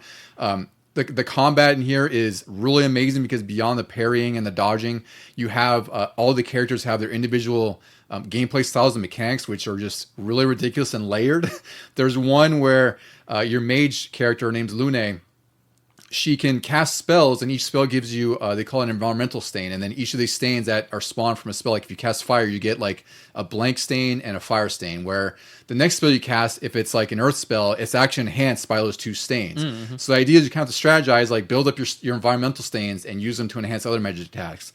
Another character named Monoko, whenever he kills an enemy, he learns their abilities. So now you have a whole list of abilities that you can synergize with other abilities you collect from other enemies that you He's like defeat. Mega Man. Yeah, he's like Mega Man, and I think his name is Gal from Final Fantasy VI, where he learns enemy abilities, right? I remember that, yeah. So this game just has like layers upon layers of combat stuff that I love, that makes it engaging, because unlike most JRPGs, you aren't just standing there. If you are, you're going to get destroyed. Your defense is still existent, but it's not, you can't rely on that. You have to be parrying or dodging or, just finding ways to avoid damage. And then beyond all that, the story just takes so many turns. Charlie Cox is a character in here who plays Gustav. He's the main character in this game. Nice. And there's the main story here is just, as you get further into it, I won't spoil much of it, but it just gets into sort of like the stages, not the stages of grief, but like sort of grief and acceptance and like dealing with grief. And without spoiling it, it just becomes it becomes a pretty crazy tale and explains a lot of what is in the world and why the gromage happens. And there's also the main boss named Renoir, who, he kind of explains things for you too. And there's a whole different aspect with him where he's like the opposite of why everything's happening. It's just a stellar JRPG game. And the reason I put this above Ghost of Yotei is because of everything it does to sort of move the genre forward, because it's a very unique game. I think this is getting like a ton of press from everywhere because it's just that damn good of a game. And it's just such a fun time to play all throughout. Is it nominated for a lot in the other Game of the Year? I think so. I don't know where else. I'm sure Game Awards is probably nominated there. I'm sure it's getting other Game of the Year awards, but it's just a really standout experience. It's like, I think it took me about 30, 40 hours, which is good. And it's pretty beefy. I almost wish it was a little bit longer. I'm sure there's endgame stuff I could do now. But, it's a really solid adventure, and it's just a totally unique game, just like unlike anything else you play, especially for RPGs. So what's interesting is I believe that the studio is from their former Ubisoft devs. There's a few that are former. I don't know how many. I think it's like between 3 and 10 or something like that. The story is apparently that they were tired of not doing what they wanted, so to speak, and they went off and made their own studio and did what they wanted. Yeah, that's every studio these days. That's the thing, though, right? It's like, so these developers work for these studios, and they're kind of pigeonholed to do the same stuff over and over and over. Yeah. And then they go out on their own and they make something amazing like this, Clair Obscur, or like Kingdom Come Deliverance 2, where they're not really tied to, Well, they're not tied. They're not beholden to what always comes up, right, is shareholders, right? Like Right. they sell publishers, Right. but it's not like Ubisoft where it's like, all right, well, Star Wars Atlas has to sell 10 million to break even, right? Yeah. Or Right. we're going to kill it. This is like, we believe in ourselves, and we made a very focused game, both with like Kingdom Come and Clair Obscur, and they're immediate successes. Like both these games, they're on many lists this year. Yeah. It's a shame when they break off and they do something amazing, and that gets the attention of the people that they broke off from, and then they get absorbed right back That's into also it. true. Yeah, they get bought out or something like that, Yeah. and then that's when bad things can happen. Well, I know Yeah. that KCD's 2 studio, Warhorse, was bought by, is it Deep Silver or Planion that owns Deep Silver? So I'm always a little bit worried that something's going to happen. I know there's so many of these sort of corporate consolidators, as I'll call them, that it's hard not to be fearful of what they might do because everything's so volatile. Like there's been so many layoffs across the industry that it sucks when a game is that good. You're like, well, is this good enough for you? You know? Yeah. My hope is that it's successful enough that they just go, okay, we're going to let you do whatever you want because we Yeah. know that you're going to make something good. So just, here's money, just do whatever. Ironically, that's how Atari seems to be so far because they own a lot now, which is ironic. Like they own Night Dive, and Night Dive just turns out remaster after remaster. Right? Wow. So it's kind of Excellent interesting. remasters, Yeah. All right, guys. Well, we made it through quite a big list of dishonorable mentions or disappointments, some honorable mentions, and our top 10. So I think it was a pretty amazing episode. We chipped away at a lot of games. We played a lot of great games this year, both old and new. Yep. Can't believe 2025 is already over again. I know. And then we have a game coming out for me next week that I've been excited for, Metroid Prime 4. That Yep, you know me both. wouldn't make this list, but That'll be on next year's. It'll probably be next year's. Yeah, Yeah, I'm so excited for that. I cannot wait for Metroid Prime I'm really 4. excited. Yeah. I've been just chomping at the bit for that one. I'm cautiously optimistic. Like, Well, you'll hear it from me, Ducey. Yeah. Because I don't think retro can really. I'll be surprised if they blow it. I was very happy when they took over the reins from whatever that other company was doing. Yeah. But the more I'm seeing coming out, like the motorcycle and the talkative partner, I'm like, what are you guys doing? Yeah, that makes me a little bit skeptical. The way I understand from this one that they've showcased, this partner that they've showcased in the previews, that he's only in this one segment, but you do get other whatever they're Partners? called partners later that they're specific to areas, I guess. So we'll see. Maybe they're all not annoying. Yeah. We'll find out. We'll find out Yep. in about a week or two. Like I said, optimistic, but Yeah. cautious. Yeah. But nonetheless, we had a lot of great times with a lot of great games this year, and there's more coming out. There's even more next year that we'll be talking about and diving into. I don't even know. I only know of one huge one, which we don't even know for sure if it's coming out next year. Yeah, I don't know what I'm looking forward to just yet. I know. I kind of forgot because, again, like just time goes by so fast, I tend to forget these Resident things. Evil 9 Oh, yeah, that's February. I'm excited for that. and Metroid Prime 4 is in a week. I'm not sure. There's something else coming out in like February. I got it. Well, it's not February, but it's March. James Bond first. Oh, Light. yes, that's the right. big I one. cannot wait for We that. are waiting for Yep, that yep. one for sure. It's gonna be a big March. Yeah, it's gonna be pretty crazy. Yeah. Well, friends, if you're out there still listening to us after top 10s, if you want to reach out and send us your favorite games of the year, or just shoot the shit about games like we like to do, you can reach out at LegionGamingPod@gmail.com, or you can find us on Instagram at LegionGamingPodcast. Fellas, any last words for our friends who are going to go off into the game of the years of years? I'll give myself a plug. Follow me on Instagram, 8-Bit There you Barrister. go. I'm looking for Japanese exclusive N64 games to play on the Analog 3D, so recommend them, please. There you go. 8-Bit Barrister, call them out now, give them some lists. Ducey, any final words before we end the year? To all our winners, congratulations!